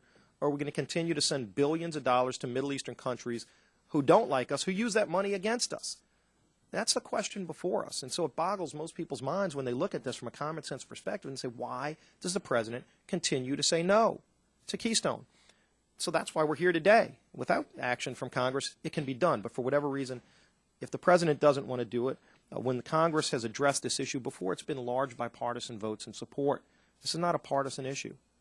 I think the fact that you look at the panelists today that have been here to support it, these aren't traditional Republican groups or Democrat groups. These are people that understand the economic impact. I want to ask you, Mr. Stelter, because you talked a little bit in your testimony about what the delays mean to jobs in America. If you can expand on that. I mean, we've heard about businesses that have either closed down or have to delay operations that are waiting that would do great in America, American businesses, not even Canadian businesses, American businesses that are being hurt every day by inaction from the president. Can you expand on that and give some examples? I mean, as I mentioned in my testimony, my company's been blessed in that we've been able to expand in other parts of the world that we weren't selling to previously to stave off layoffs or cutbacks. But I know some of our competitors, big American companies, Tyco International, Zurich, some of the big players in the pipeline industry, and labor, even though there's still a high demand up in that area for labor, it's definitely scaled back because of the delays and cancellations of a lot of these projects. And that's a shame. I mean, there's no reason for those jobs to be lost. I mean, we could have those jobs today, as I mentioned earlier. I want to ask you, Mr. Purbay, there's been some suggestion that this oil is just going to sit there, and if the American president just waits a couple more years, then Canada's just going to sit and do nothing with this valuable asset that they have. I've also heard reports to the contrary that China aggressively wants to get this oil. China wants those jobs. China wants that energy security that America would be denied if the president doesn't approve Keystone. Can you talk to what happens if the president doesn't say yes to Keystone? Does it just sit there in the ground, or is there potential that this goes to another country and they benefit from it? No, I think I've said this many times, but the oil sands are truly the economic engine that will be driving Canada's economy for the next 50 years. The Canadian government has been exceedingly supportive of our project and all the other projects to get the oil out of the country. We're in a great situation that we have production far in excess of our needs, and that oil will be developed. It will get to market. You've already heard me talk about if it can't get by pipe, it's going to get by rail. I would take exception to a characterization that these pipeline projects will not be approved by the regulators. In Canada, the regulator for pipelines is the National Energy Board. It's a federal agency. That same federal agency approved the Canadian portion of Keystone XL years ago, approved the base Keystone, and the Canadian federal government has gone on record repeatedly saying that they are in support of both the Western projects and projects to take oil east. So I think it is absolutely clear that the oil sands are going to be developed and this oil is going to get to markets. The only question is, what market is it going to get to? Thank you, Mr. Chairman. I yield back. Gentleman's time has expired. At this time, I recognize the gentleman from Texas, Mr. Green, for 5 minutes. Thank you, Mr. Chairman. First of all, Mr. Molino, thank you for being here and all our panel. You mentioned that similar legislation was necessary to allow construction of the Trans-Alaska Pipeline back in the 1970s. Could you elaborate on that? I was a child back then, Congressman. I've been doing this for 20-some years, but I wasn't around. So I would have to get much more specifics. Okay. I'd have to That's get back close to you on enough. it. I was actually a state legislator in Texas and then in the 70s, but I did not remember that Congress had to step in and approve the Trans-Canada pipeline or Trans-Alaska pipeline. I think what the Congress had to do was step in and kind of clear up some of the final regulatory hurdles. But again, I'm not an expert. Sounds like what we're trying to do here. Exactly. So we're not breaking new ground by this particular legislation. Dr. Jacquard, I visited the oil sands last summer, and I learned that in 2007, the province of Canada actually began regulating large industrial sources of greenhouse gas emissions immediately, requesting each unit to reduce their GHG output by 12%. And per March 2012 statistics, over 34 million tons of emissions have been avoided. They've also indicated the province will revisit this in the near future to strengthen the standard and update the law. From what your testimony, Canada as a nation hasn't made the decision, but obviously the province of Alberta has. Has British Columbia taken that kind of stance on GHG? Yes, British Columbia, and I helped with the work on those policies, has a carbon tax across the board now of $30 per ton of CO2. And also we have a requirement that no electricity be generated that produces greenhouse gases, even though we have very cheap coal and gas. Let me interrupt. Alberta. I only have 5 minutes. Yep. How much electricity is British Columbia produced by hydropower? About What percentage? 93%, but we Pardon? can't. Pardon? 93%, but Okay. we have the cheapest natural gas and coal in the country. Oh, I to understand, but produce if that. 93% of your electricity comes from hydropower, and, you know, obviously in Texas we don't have that topography benefit that some places have, but I understand We won't it's easier allow to be any for new Norway hydro to plants. not use natural gas and export it because most of their electricity comes from hydro, just like British Columbia. But Alberta has made an effort to control the GHG in their province. The regulation that as I have studied it carefully, basically tracks what are normal efficiency gains that have happened. The actual cost on a per ton of CO2 basis is about $1 or $2, effectively close to zero. Okay. Well, since you've studied this, and I know the refineries that are in my area, typically we import heavier crude from Venezuela, from all over the world. Do you know of any of our importing countries that we have that have done what Alberta has done? Let's take Venezuela as an example. If you Or mean even $1 per ton of CO2 or $2, no, but it's inconsequential. Well, obviously it's not, and so that's our decision, and appreciate your opinion. Again, the question... The number of $1 or $2 is from the Canadian Association of Petroleum Producers. Well, another question for both you, Doctor, and Mr. Smith. I actually represent refineries where most of the oil sands product would go. And the fact that the refineries will continue to seek supplies from heavier crude, whether it's Keystone XL is approved or not, the problem is that the failure to secure long-term energy supply from Canada will only cause these facilities to purchase oil from unstable foreign countries that do not have anywhere near the environmental regulations that Alberta does. Is that correct, Mr. Swift? Well, the 2010 INSIS report actually suggested that Venezuelan imports into the Gulf were going to decline either way. Well, and I agree with you. Venezuela is losing production just like Mexico. But again, the question is, are those countries that we're going to import from have stronger standards or even equal standards what Alberta has? Well, we're seeing those imports being replaced by domestic production. I mean, Eagle Ford Shale, there's been plans to actually replace heavy production capacity with light production capacity. Our imports are declining independent of Keystone XL. Well, but if they would even decline more if we had Trans-Canada Pipeline. Mr. Hoback says a pipeline developer and operator working in Western Canada. Do you agree with Mr. Milano and Mr. Swift's assessment that neither of the two eastern pipelines to British Columbia will be built? No, as I said, I believe there is a very high likelihood that Canada's National Energy Board will find a need for those pipelines, then we'll approve those pipelines. Well, I have to admit, coming from Houston, Texas, that we have a Houston company that has an interest in one of those pipelines. So we either get the crude oil to our refineries, or I guess we'll send it to Asia through Kinder Morgan has that pipeline. So, Mr. Chairman, thank you for your time. This time, recognize the gentleman from Nebraska, Mr. Terry, for 5 minutes. Thank you, Mr. Porbay. Appreciate you being here again. Besides the need to obtain a presidential permit, which is the basis of H.R. 3, can you discuss some of the other outstanding permitting issues? The obvious biggest issue is the presidential permit. We do require some other federal approvals. Key among them would be some issues with respect to migratory birds and endangered species. And water crossing, those type of issues. And what specific permits are required for those? Take crossing waterways. Who do you have to get a permit from? That's the Army Corps of Engineers, and we require a permit that will allow us to cross all of any major wetlands or water bodies. And then which agency would permit any endangered species issues? That's Fish and Wildlife. Yeah. Appreciate that. And if TransCanada fails to receive any one of those permits, what impact would it have on the construction of the pipeline?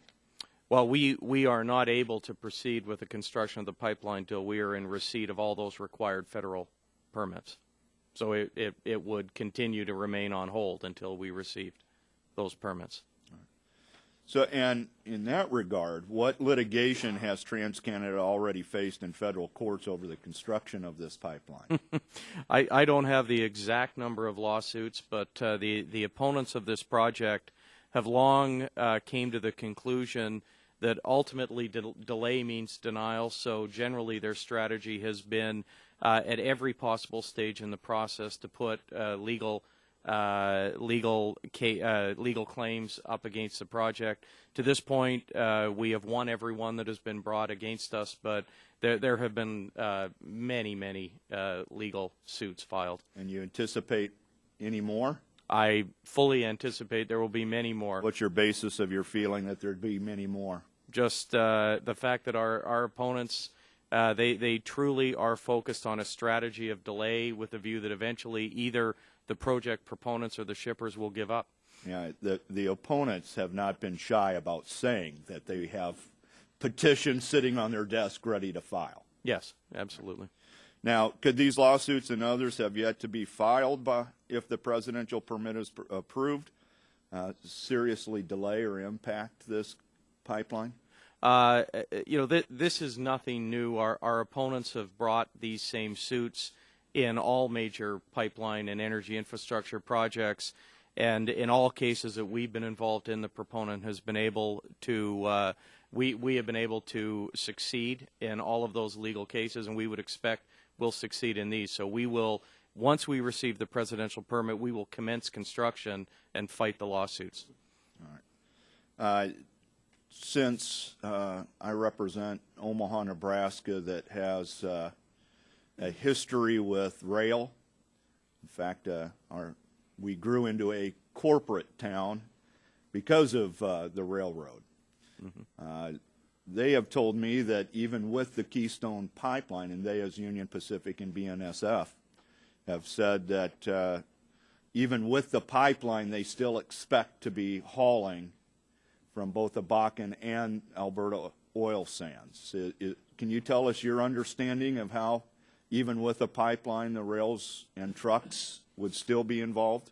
You know, there will always be a role for trucking and rail in moving oil around. They serve a legitimate purpose. The point that I've always taken is that as the distances get very long and the volumes to be moved get very large, the benefits of pipelines become very apparent with respect to their cost benefit, much cheaper to move oil through pipelines. Their safety record is higher, there is less likelihood of spill, and there is significantly less greenhouse gas emissions when you move large volumes of oil a long distance. So there will still be rail movements and truck movements to get oil to those main collection points where the pipelines can take it away from. Thank you, and I yield back. Gentleman yields back. This time I recognize the gentleman from Michigan, Mr. Dingell, for 5 minutes. Mr. Chairman, I thank you for your courtesy. My questions are for Anthony Swift. Mr. Swift, most of these will be yes or no because of our limited amount of time. Is there currently an open comment period for a draft supplemental environmental impact statement regarding the Keystone XL pipeline? Yes or no? Yes. When does this period end? At the moment, I believe it's April 21st. Okay. Is the draft supplemental environmental impact statement currently open for public comment, the same as the one referenced in H.R. 3? Yes or no? Yes. Now, this legislation deems approval of certain permits within the jurisdictions of the Departments of State, Interior, and Defense, and prohibits EPA from being involved in providing input for permits under the Clean Water Act. Is that so? Yes. Are we certain that all the information has been gathered to justify issuing these permits? Yes or no? No.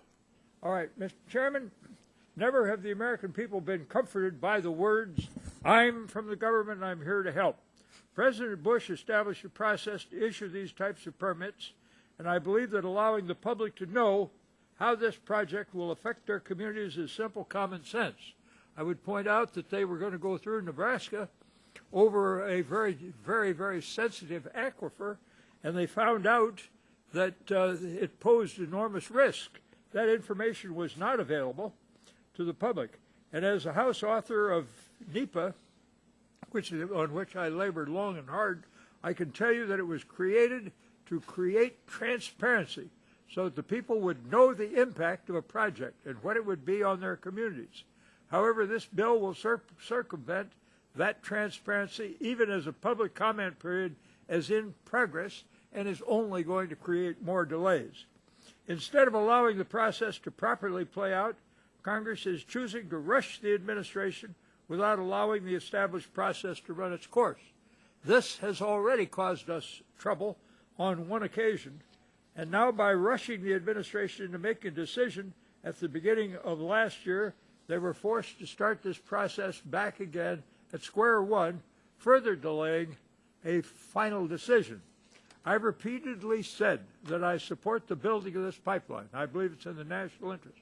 It is also in the national interest that we should comply with the law, should know the facts, and should see that the permits are properly issued and that they reflect the need for us to address the public interest.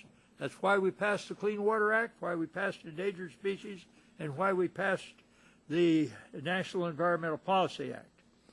Now, I would much rather see the manufacturing, construction, and other jobs that are going to be created in this construction to go down south through the United States rather than going west to China, where the oil will be processed and spent and burned in a very dirty way. However, the bill that we have passed already and this bill would do exactly the opposite. It circumvents the established process and potentially opens the process and the project to a plethora of lawsuits where the lawyers are going to have a wonderful time delaying the process and the construction even further. Instead of legislating the permitting process where it is not needed, this committee should instead be focusing on comprehensive energy legislation and on supervising the processing of this to see that it goes forward properly. As I have observed, the Keystone Pipeline, in my opinion, should be a useful part of our national energy strategy and not be given into litigation of this kind. It should be viewed as an opportunity to make technological advances, changes in the economy, to gather new information, and we should be giving consideration to this as a part of our national energy policy, including spurring a large number of things like nuclear, renewable, and fossil fuel. Let us stop helping where it's not needed. The bill is a solution to a problem that does not exist. I very much want to support this legislation, but this, rather to support the pipeline. I believe it is in the national interest. But you are compelling me and many other Americans to oppose this legislation and to oppose the construction of the pipeline because you do not choose to do it in a proper way in conformity with the law. These unnecessary changes that you are making to hasten the process are counterproductive in the extreme, and I beg the committee not to engage in this kind of silly activity. Thank you, Mr. Dingell. At this time, I recognize the gentleman from Texas, Dr. Burgess, for 5 minutes. I thank the chairman for the recognition, Mr. Forby. Did I pronounce that correctly? Yes. Let me just ask you, you heard Chairman Emeritus Dingell just speak about this. Do you feel rushed? Do you feel like we're rushing you? I feel like it's Groundhog's Day. I mean, every time I come into the subcommittee, Mr. Chairman, we're talking about the Keystone Pipeline. It's been like that for 2.5 years. I mean, I think it is without dispute that the environmental review process for this project has been the most, certainly the most involved, the longest, certainly in any experience I've ever had with energy infrastructure projects. We have had dozens of public hearings. We've had hundreds of thousands of pages of public comment and testimony. I don't think anyone could argue that every material issue related to the this project has not been exhaustively analyzed. Let me just tell you one of the things that troubles me. Texas is my home state.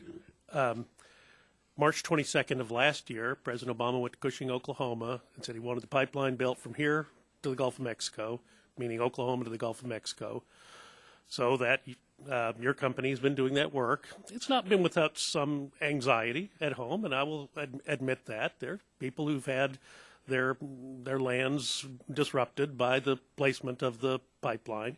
But okay, it's the national interest and the interest of our economy to get this going, and Texans are, we are understanding of energy issues and the necessity of getting energy to market. But here's the problem that I have.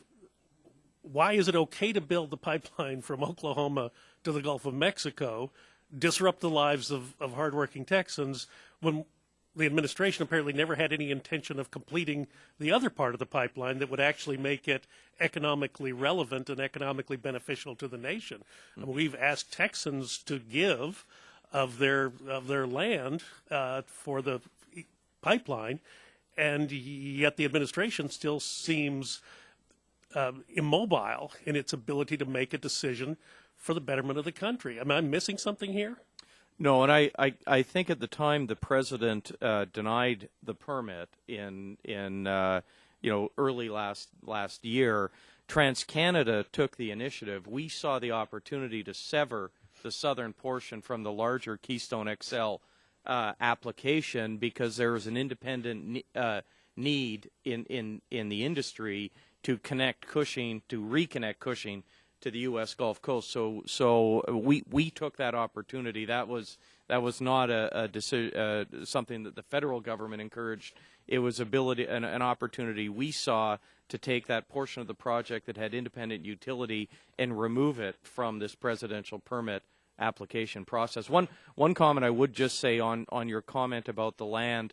There is no company that takes those issues with right-of-way and landowners more serious than TransCanada.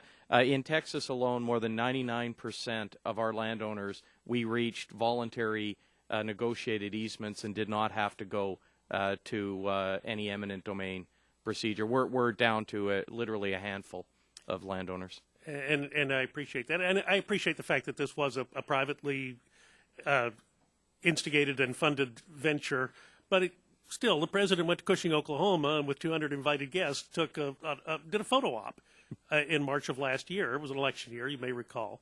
And I've always felt a little bit of unease by the willingness of the administration to capitalize on, hey, I'm here for creating jobs in America, building in America, and all the right things, and yet, really, if we're going to capitalize, America is going to capitalize on the promise of delivering this energy where it can be refined in Mr. Green's district, the rest of that pipeline has to be built. You know, I don't know that I'm smart enough to do this. We'll have the GDP figures coming out for the first quarter of this year.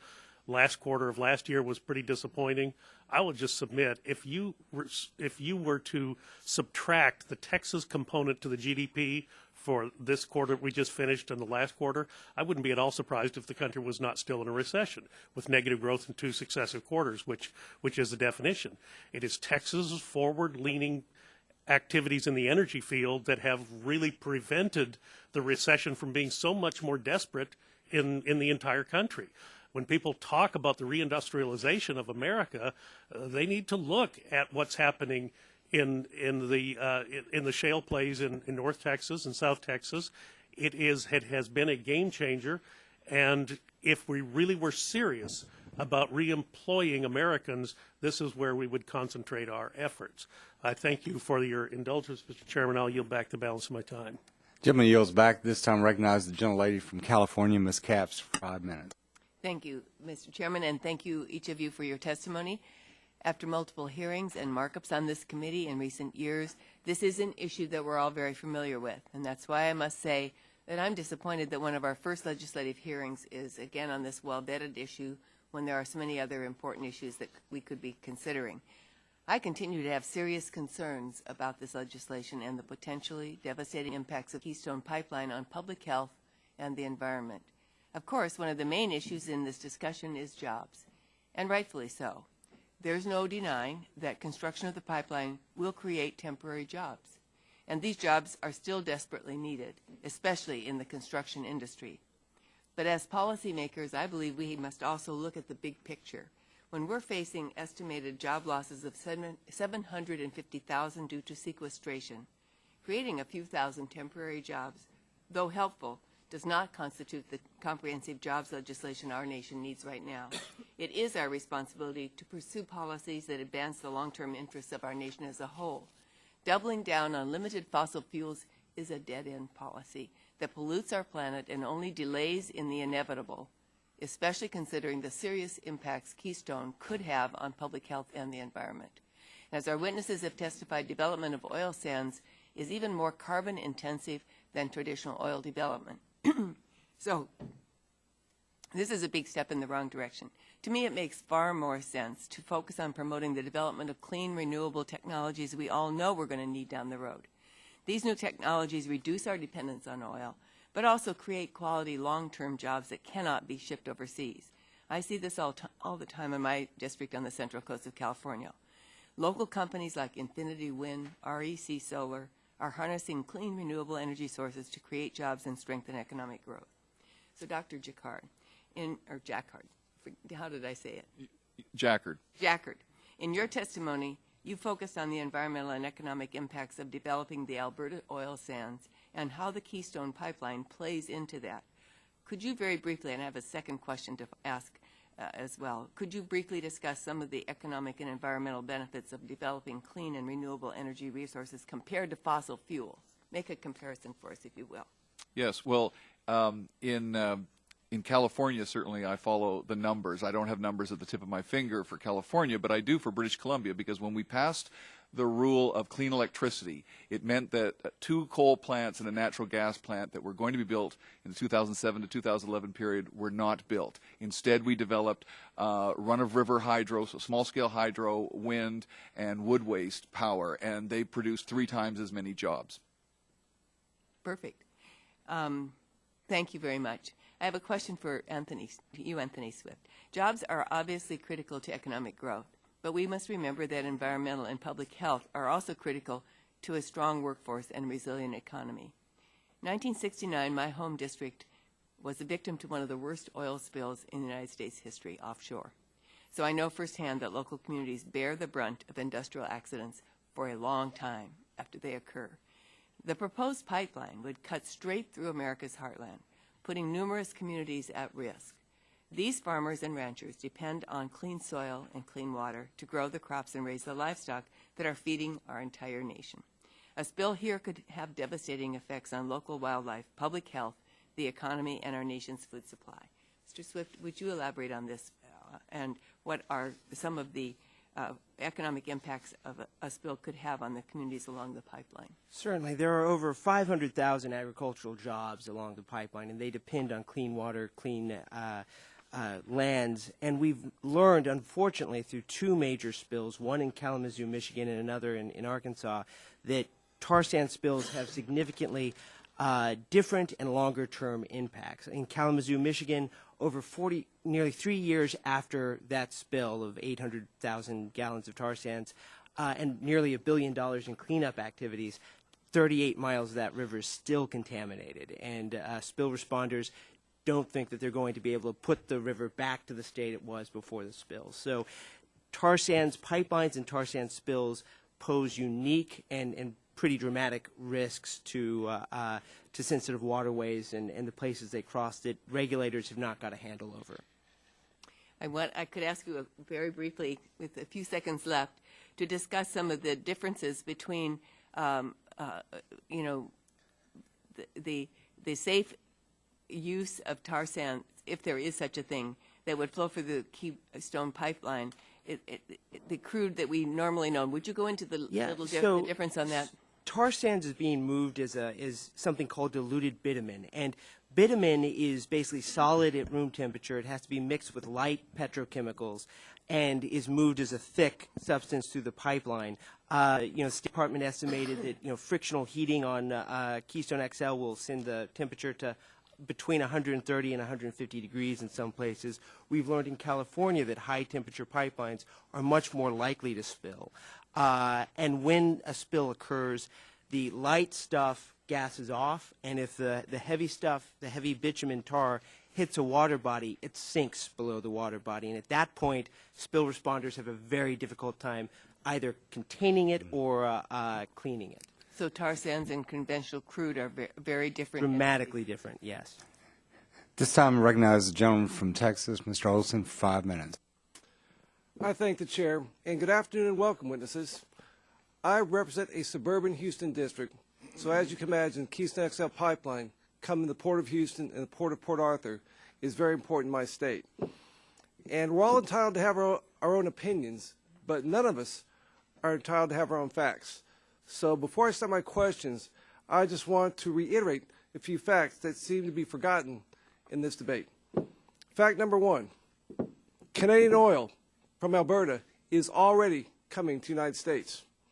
The Keystone Pipeline, Mr. Porbay, I think, called it the base Keystone Pipeline.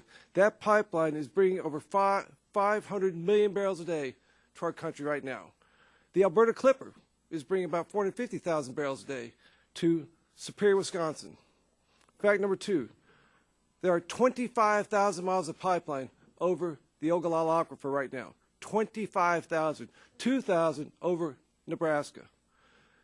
Fact number three, this Canadian oil will be brought to market. Either it comes to the United States or it goes to China or India or some other country.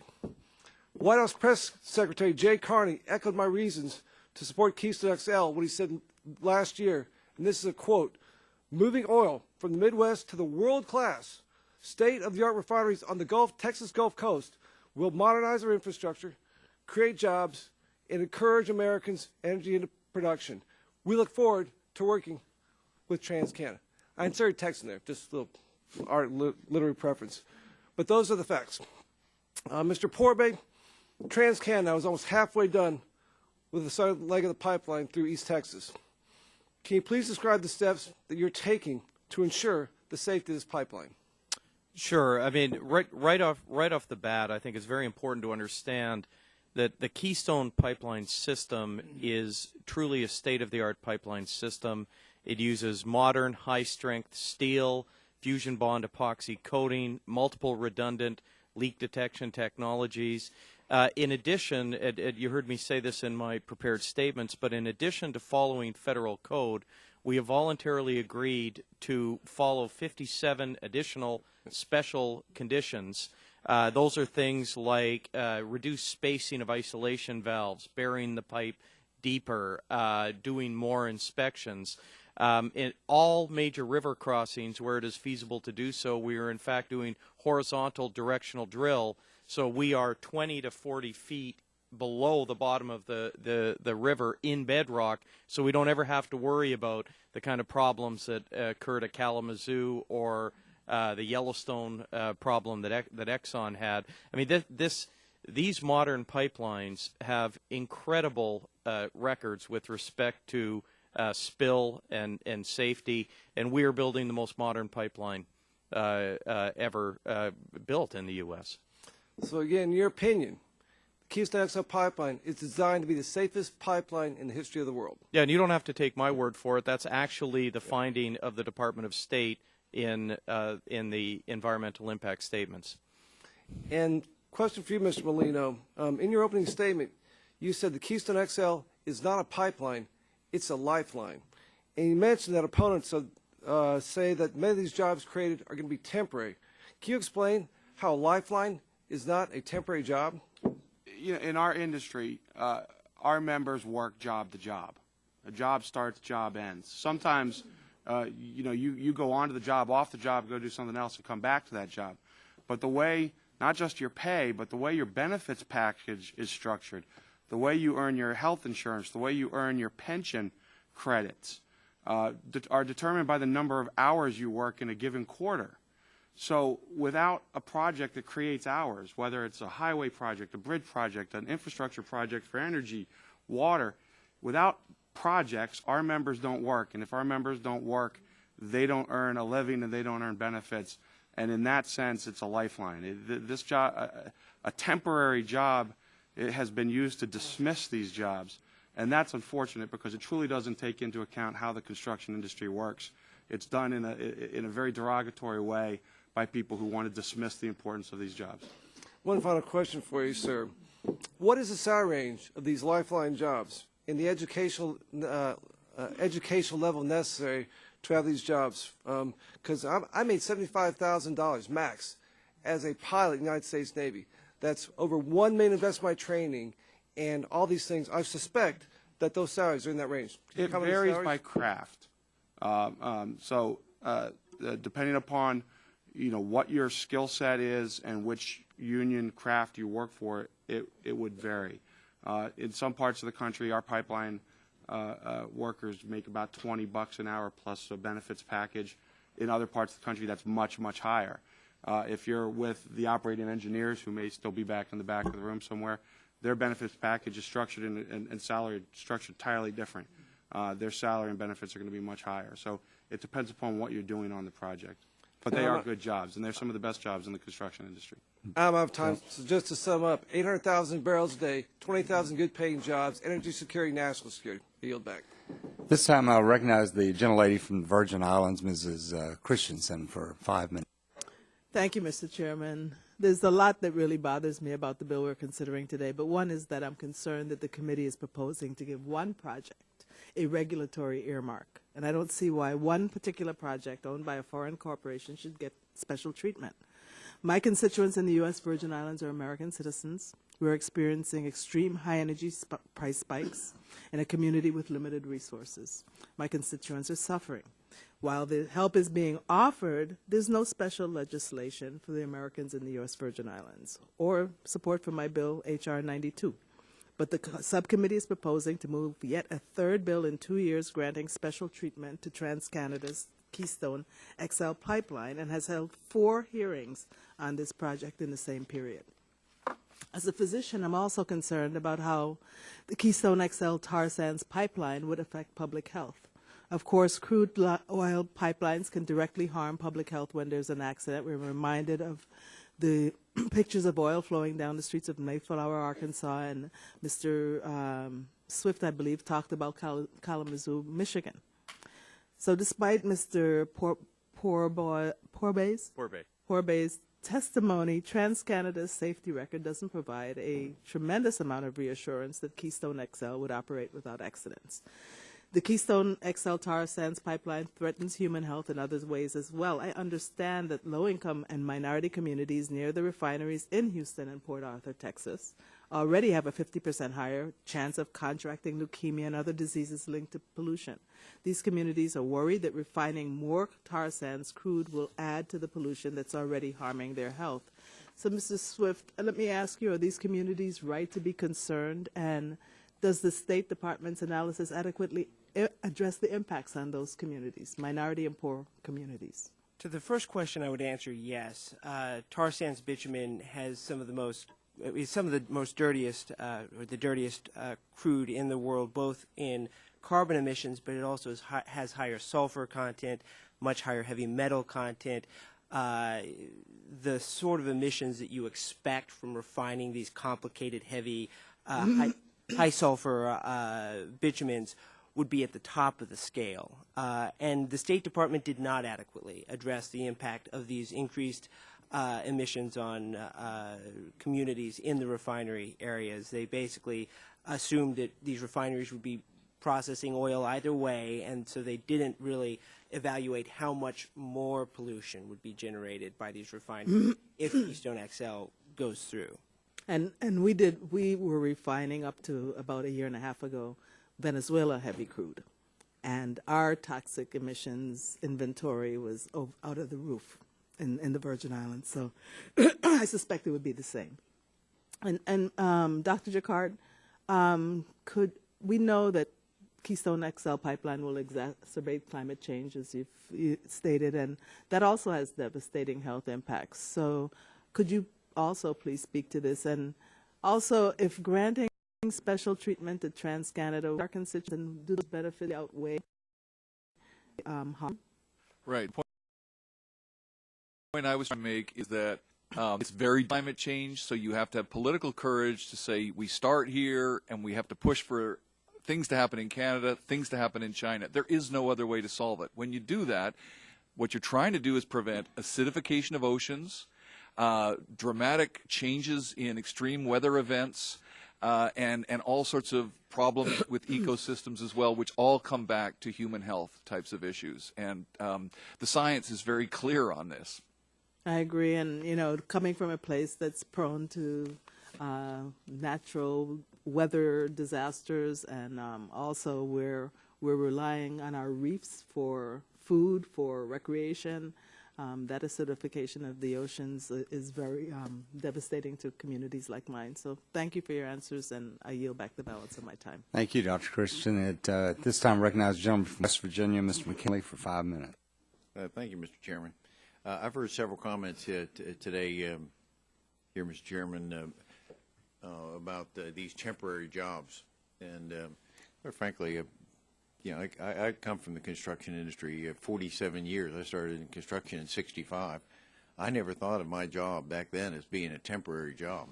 That was my way of life and the people I work with.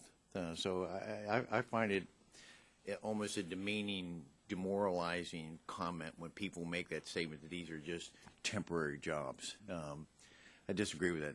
So having vented a little bit on that, I want you to know I'm just one of two engineers in Congress, and I concur that there is global warming and there's climate change. The issue, however, I think still is to be debated. Is it man-made or is it natural, cyclical? I'm not convinced that I'm going to join the chorus of those that are trying to build a consensus around man-made. And because of that, I'm troubled by the fact that we're holding back because the administration believes it's man-made. He's holding back 20,000 jobs in this market. 1,000 more jobs would occur afterwards doing maintenance and taking care of the line. I can remember the testimony of the last 2+ years of how many things we've talked about, how many more jobs, all because we're focused on an ideology. And what I can't, so I'm asking Mr. Swift and Dr. Jacquard, when I've talked with paleoclimatologists, they often refer to, in trying to address this issue, they say, go back to the Bering Strait. And I'd like to hear from your perspective. Bering Strait 25,000 years ago, the ocean levels dropped 150 feet, 50-some meters. We weren't using the Keystone Pipeline. We weren't driving too many SUVs, and we weren't creating electricity with coal. But there was a natural cyclical change in the globe that caused the temperatures to be at such level that the water levels dropped all in the oceans all across the world. Can you enlighten me or tell me where the paleoclimatologists are wrong on that? That the Yes. waters dropped so that the land mass became exposed and people from Asia came over and populated North America? Yes, sorry. Go ahead, please. I feel that I would be arrogant to pick and choose among the science that I wanted to believe that was convenient for me and that was inconvenient for me. So when I take the body of climate science, which I read very carefully, it will tell you that climate has changed over long time periods in the past and sometimes accelerated. Okay. And the climate science also says we are making something happen very quickly, that we're causing it. And we're acidifying the oceans as well. So I don't know what you pick or choose from what the climate scientists are telling you. I've read their reports. I interact with leading scholars in the world who are very honest people who don't have any particular agenda, and they are saying, climate, we are causing the change. We can do something about it. I would concede that there are people that agree with you, but there's a document floating around right now, 32,000 scientists that disagree with you on that. So I'm still torn over it because here we're still arguing over this. Science has not been determined. The conclusion is not determined yet, but yet we're holding up 20,000 jobs in America where people want to go to work. That's their livelihood, and we're holding up because we got an ideological base, a disagreement. I'm troubled with that. I really am. Yes, I can talk about the Bering Strait. We can talk about the medieval warming period. What caused that?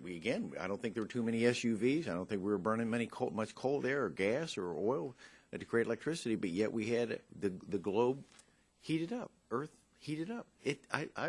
I'm somewhat more in that field. I'm leaning that way more. Is this natural cyclical issue, and could man be contributing? Of course we could be.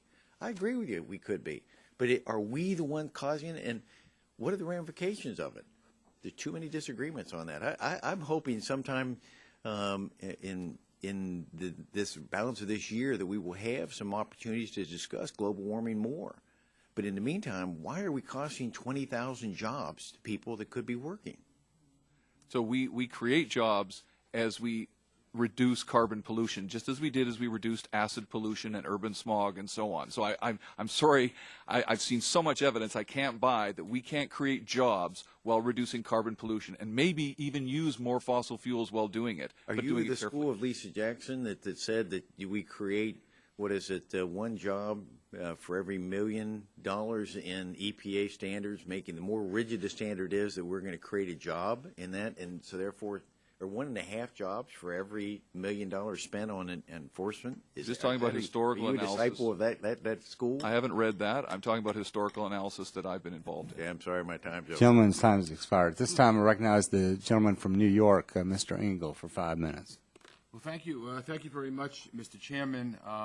Gentlemen, I'm an anomaly here because I see both sides of the coin, and to tell you the truth, I'm torn. I have a lot of environmental concerns, but I also have concerns about energy independence.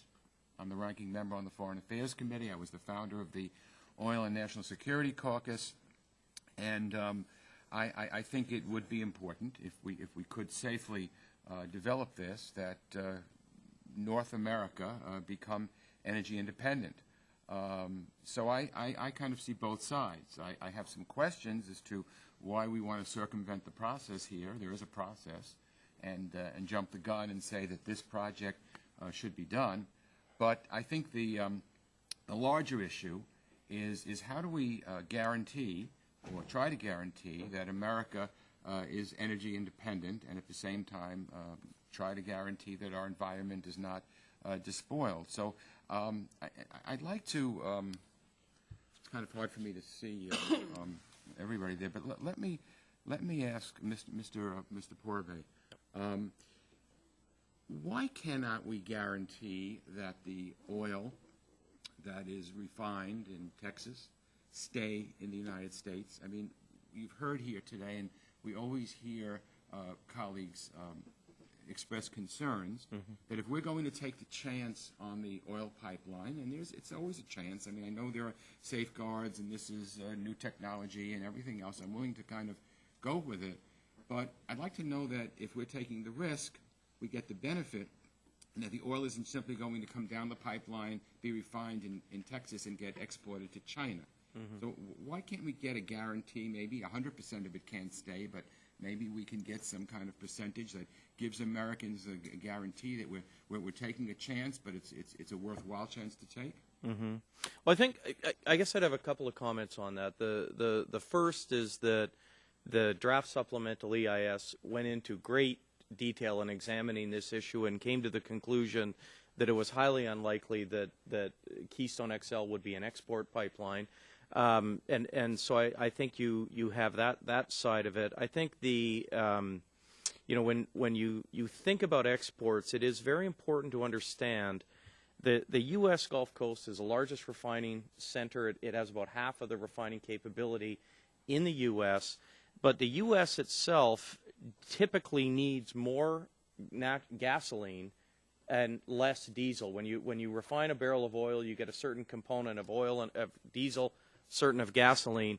The U.S. needs more gasoline, so to get enough gasoline, it tends to produce an excess of diesel, which it then tends to import to Europe because Europe needs respectively more diesel than it gets gasoline. So I think you have to be careful about unintended consequences of putting in place any kind of hard and fast rule. Well, let me just say, I'm sorry to interrupt. Yep. 5 minutes Yep. is not a lot of time. If my constituents knew, for instance, by having this pipeline, they would get a reduction year down the line, or 2 years down the line, of $1 a gallon in their gasoline. People would see something tangible. But people are very skeptical, and so am I to a degree, as to, if we're looking at if we're talking about making North America energy independent, which is obviously something we'd all like to see, then what would be the benefit to the taxpayers who are taking this kind of risk if, in fact, we're getting more oil, but we're then exporting more oil as well? So it's the same equation. Technically, we could be energy independent, but we are exporting oil as well. But I understand the issue. I think the important point, though, is once the pipeline system is set up where this oil is going to the Gulf Coast refineries, it is entirely open to the U.S. Congress, should they choose at some point in the future. For example, if there was a war and there was a requirement to keep that oil or those refined products in the country, the only place that oil can go is where it is being pipelined to. So just by having that infrastructure, the U.S. has the comfort that they have that energy independence and that energy security. Can somebody also, perhaps you're the one, Mr. Porbet, or anybody else,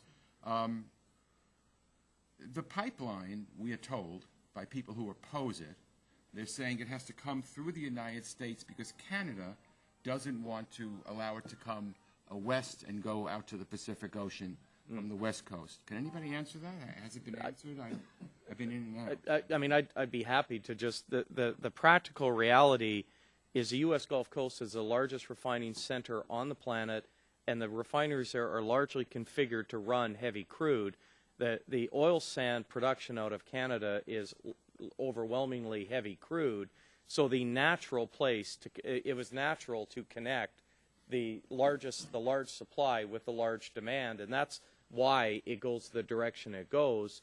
And I think that is the most rational and economic place for it to go. But if it can't go to the U.S., and it will go to China, it will go to India. But I think from the Canadian government's perspective, from the Alberta government's perspective, the view is the right place for it to go is the Gulf Coast. Mr. Swift, I see you shaking your head. No. Yes, we know it's not going to China in large volumes because, A, China doesn't have the heavy crude processing potential to process Canadian tar sands, and B, there is a small pipeline going west through British Columbia. It's about 300,000 barrels a day, and we know that 99% of the crude on that pipeline is going to the U.S. So if there was an interest by China to receive this crude, it would be buying it from the pipeline they already have going to the West Coast, and they're not. So this argument that it's either the U.S. or China is a false one. And, you look at the pipeline going through, Keystone XL through the U.S. to the Gulf Coast. The fact of the matter is I believe the number is 600,000 barrels of gasoline was exported from Gulf Coast refineries, and the State Department indicated that over half of the refined products from the refineries getting oil from Keystone XL would likely be exported internationally. So it's not a issue. This is not energy that is going to benefit primarily the American consumer. Gentleman's time's expired. I might also add the Department of Energy did a study as well that was significantly lower on what they estimate the exports would be. But Mr. Griffith, I'll recognize you, the gentleman from Virginia, for 5 minutes. Thank you, Mr. Chairman. I appreciate that opportunity. I appreciate the witnesses being here today. I do have a lot to get through, so I apologize if I seem short at times. I would say in response to the answer to Mr. McKinley's question about Dr. Jacquard, in your written testimony you indicated that China might not have grown at 10% per year, but energy economic models predict this growth would still have been well above 5% while avoiding the dramatic increase in carbon pollution. So you do acknowledge that using a lot of fuel does in fact create jobs. Would that not be correct? Yes or no, please? I think they would have created more jobs in that same scenario. Well, it would have been more labor intensive. Your testimony was that their growth would have been 5%, right? But it would be more labor intensive, more jobs.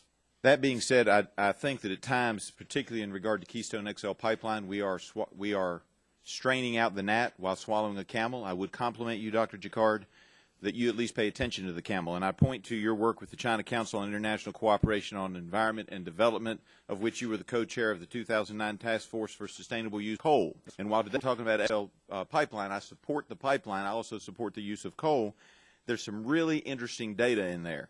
And I would point to the data out of that report 2009, which I have a copy of and have read through while listening to the testimony, that China has increased its production of coal 43 times since 1949, that it passed the U.S. to be the world's #1 coal producer in 1996, that Chinese coal profits are now over 100 billion yuan a year, that 2002 saw them have an 11-fold increase in those profits. And then I'm going to take a couple of quotes out of here because I think it's instructive long-term to what we're dealing with. Nevertheless, the energy efficiency and pollution control of the coal power industry in China is still behind the most advanced level in the world. For example, the fraction of power capacity within unit scale smaller than 100 megawatts is 24.8% in 2007, while it's only 7% in the USA in 2007. The average coal consumption per unit coal-powered electric supply in China in 2008 is 11% higher than that of Japan in 2005, and the emissions of sulfur dioxide and nitrogen dioxide per unit electric supply of coal power in China in 2007 is 30% and 150% higher than in the U.S. respectively. I go on in a later quote on the same page. I'm on page 13 of 47. Normally, the thermal efficiency designed for boilers is between 72 and 80%, which is close to the design level of developed countries. But in reality, most of the actual thermal efficiencies are between 60 to 65, 10 to 15% lower than identified thermal efficiency of boilers. Some boilers only have efficiency of 30 to 40% actual application, which is 30 to 50% lower than that of developed countries. 3.5 billion tons of coal are mined in China, just under 1 billion in the U.S. And so I think it's instructive because I don't believe that the Chinese are going to, while you paid attention in the report and suggested some reforms, I don't believe that the Chinese are going to take away jobs in order to make everything better and more efficient. And I would also submit to you that in that same report on page 19, beginning at the bottom of that page, and I'm going to edit this a little bit. There are 5 recommendations or 5 problems. 1, the existing laws, regulations, and policies are insufficient, mostly stating principles without practical value. 4, the existing regulations and policies are issued by different government offices, resulting in ineffective supervision on environmental protection work. 5, the existing regulations and policies have no means of encouraging the widespread use of key techniques for sustainable development of the coal industry. I have a solution for China's problem, and that is that we use our energy in this country and our energy in North America, and we bring those jobs to the United States because we do it much more efficiently. And the bottom line is we can do it with less pollution in this country. There's a NASA study that says that the pollution from China takes about 10 days to get from the Gobi Desert, where actually camels, I think, still exist in indigenous state, all the way to the eastern shore of Virginia. Folks, we've got to bring those jobs back. Keystone XL pipeline is one way to do it. We reduce the world's carbon footprint by doing so because the Chinese are using a whole lot more by being less efficient. They're using a whole lot more energy to produce the same goods that we could produce if we were allowed to use our resources in this country. Wouldn't you agree with me, Mr. Stelter? Yes, I would. Thank you very much. I yield back. Thank you very much. This time I recognize the gentleman from New York, Mr. Tonko, for 5 minutes. Thank you, Mr. Chair, and thank you to the witnesses for inspiring, interesting discussion here this morning. When we consider actions that drive climate change, I believe that we can't just focus on short-term emissions. We also have to consider how major infrastructure investments impact a sustained long-term carbon emissions agenda. Investment in a pipeline of this size would only be worthwhile if oil were going to move through it for decades, perhaps 30 to 50 years. Dr. Jaccard, could you please talk about the Keystone XL pipeline in that context? In the context of infrastructure? Of infrastructure and long-term carbon absolutely. emission. So one thing is when you put that infrastructure in place, you are committing yourself to pollution for a long time to come into the future. And Mr. Pourbet might agree with me that pipeline economics change. I used to regulate pipelines once you've already built them. In other words, even if the economics change, people don't need nearly as much return to keep a pipeline operating as opposed to initially building it. So that being said, with the Keystone XL line, are we committing ourselves to many years of high emissions and creating a major incentive for further tar sands production? Absolutely. That's exactly what you're doing. Oh, then how would a comprehensive climate policy help avoid that? A comprehensive climate policy would make sure that, just as the Chinese told me, that they wouldn't act unless the U.S. was acting. How else would they act? So you have to have a situation where what they said very clearly, we'll act if the U.S. acts and starts to pressure, encourage us to act. And in fact, when there were times when it looked like the U.S. would act, that's when I helped the Chinese develop a renewable portfolio standard, eliminate coal subsidies, and several other policies. And so simply, you have to have a situation where the most powerful country in the world takes a first step, creating jobs as well, but takes a first step and then starts to push other countries to go in the same direction. It doesn't happen any other way. Thank you. Our highest priority undeniably is bringing about more jobs, needing more jobs and requiring many more jobs. Is the Keystone XL tar sands pipeline addressing that jobs policy? I might leave this to Mr. Swift, but because of the specifics, but I have already given testimony that moving away from a carbon pollution future, which doesn't necessarily mean to stop using fossil fuels, is a job-intensive future. It's a false idea that you trade one off against the other. So thank you. And Mr. Swift, how many permanent jobs do you quantify that Keystone XL would create according to the State Department? The State Department found that Keystone XL would create 35 permanent jobs.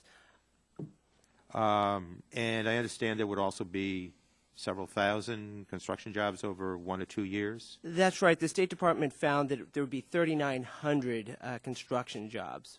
On the national level, one of the ways to think about this is it's that the chance of getting a Keystone XL construction job is similar to the chance of being struck by lightning when considering the labor force. Well, I understand any of those jobs to be important, but I sense that it's not the best path to follow if we rely on Keystone XL as the job creator. Let me put it into this context. CBO estimates that the sequester will cost 750,000 jobs this year alone. If this were really about jobs, we would not have gone forward with sequester. We could have passed our President's jobs bill in the last Congress. I believe we would be taking the advice of many economists in making infrastructure investments and energy investments that we need to support a modern economy as the best way to create jobs and advance a safe climate. This project is not about jobs. It's about committing us to an oil-based economy for another 50 years or more. It's about committing us to serious disruption of our climate system, our agriculture, our fisheries, our coastlines, our water supplies. I believe that we don't have to choose. We can have it both ways. We can have safe climate and good jobs. And I believe I'm almost up, but I would ask Dr. Jacquard, with the right policies, can we shift to low-carbon energy and grow jobs at the same time? Absolutely. When you look at independent analysis at MIT, University of Maryland, Stanford University, these are independent studies. We involve fossil fuel companies in the projects and in the work. We continuously show if you start now, a transition over many decades doesn't mean shutting down production or coal mines or oil sands today. It means not expanding and transitioning towards cleaner energy. That's a jobs future, and it's a climate future as well. Thank you very much. Thank you, Mr. Gentleman's time has expired. Well, that concludes today's hearing. Mr. Rush. Mr. Chairman, if I might, I beg your indulgence.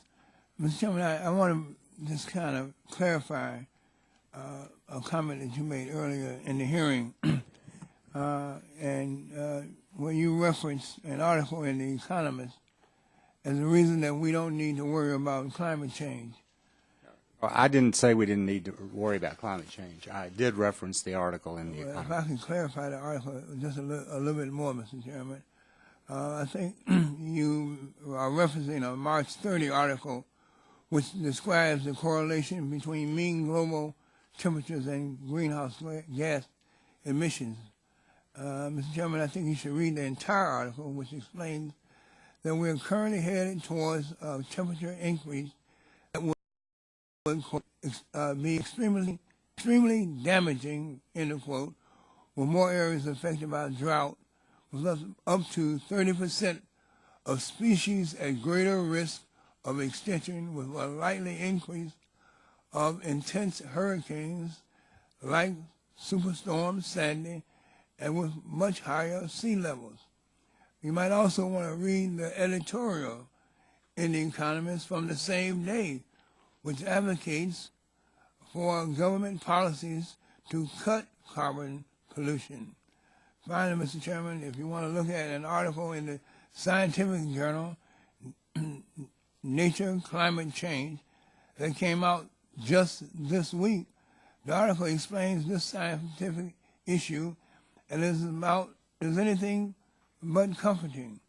And I think that, Mr. Chairman, this highlights the need to have a series of hearings, not just one hearing 2 years ago, but a series of hearings on climate change science so that this committee can better understand all the issues, better understand what's at stake.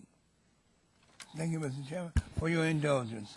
Well, you know, I'm delighted that you raised that issue, and I really appreciate your referring everybody to this article. I think everyone should read this article. And all of us could pick out specific parts of this article to buttress the argument that we want to make. And there's no question about that. And that's why I think, for example, let me just read this. Lastly, this is from the article. Lastly, there is evidence that the natural, non-man-made variability of temperatures may be somewhat greater than the International Panel on Climate Change has thought. A recent paper by a group of Chinese in the Proceedings of the National Academy of Sciences links temperature changes from 1750 to natural changes, such as sea temperatures in the Atlantic Ocean, and suggests that the anthropogenic global warming trends might have been overestimated by a factor of 2. Now, you know, we here today can't answer this question, and so I know that you all have asked. I mean, we've had a lot of hearings on climate change, and it may make you feel good to know that this morning I talked to our staff, and I said, you know, maybe we should have another hearing about it because the temperatures have been flat for 10 years, according to this article. And maybe we need to address the issue. And so I, for one, am perfectly happy to bring in scientists because this is an ongoing issue. Things are changing every day, every year, and I don't think any of us have all the answers. So I appreciate you raising the issue. And do you have any other comments? No, Mr. Chairman, I'd just like to know when will the hearing be scheduled, and I look forward to the hearing that will bring some scientists in so that we will stop getting opinions from industry officials and those who have a legitimate or who have some self-interest in it. Let's bring some scientists who can offer independent conclusions about climate change. Mr. Chairman. Yes. Mr. Chairman, I just want to point out that while he may not call himself a scientist per se, Dr. Jacquard actually was a part of that team that received the Nobel Prize working on climate change, so he's no stranger Right. to the issue. So Right. I do feel it's a mischaracterization to say that we only have industry folks coming in when we Yeah. have a couple Well- of witnesses here today who take a counter view, Right. but also one who shared in a Nobel Prize. And we've had many multitude of hearings on climate change over the last 5 years. Mr. Chairman, I really respect Dr. Jacquard and I respect his accomplishments, but that don't nullify our request that we have a hearing specifically with scientists to discuss climate change, not Keystone, but climate change itself. And Well, they don't have to be mutually. If you want to invite Dr. Jacquard to come in to be a part of that panel, I have no objections to that. But the focus of it would be climate change and not Keystone. Well, you know, we are really deliberating not Keystone itself, but whether or not this Congress is going to bifurcate or going to jeopardize the relationships, the international relationships between Canada and the U.S., whether or not we're going to just hijack the process and that this committee will begin to just write international policy without the input of the administration or the Secretary of State. That's what this hearing is about. well, you know, we asked 4 agencies to send representatives to this hearing, and they refused. But, Mr. Chairman, the nature and the subject of this hearing, I want to be real clear, is not climate change, it's Keystone. Well, Keystone's very important. Isn't that right, Well, Mr. Molino? Yes, sir. I'm not in opposition that Keystone is very important, all right? But I don't want to see the process short-circuited by the actions of this committee in favor of this bill that's before us. Well, I really appreciate you raising the issue, Mr. Very Rush. well, And, Chairman. you know, we're very sensitive to your concerns. And I know that you and Mr. Waxman have written a number of letters. And we have a lot of issues to visit together. So thank you. And once again, I want to thank the members of the panel for being with us today. We appreciate all of your testimony and your responding to our questions. And we'll keep the record open for 10 days in the event of some additional material that someone may want to offer. And with that, we'll conclude today's hearing, and thank you once again. Today's hearing is concluded.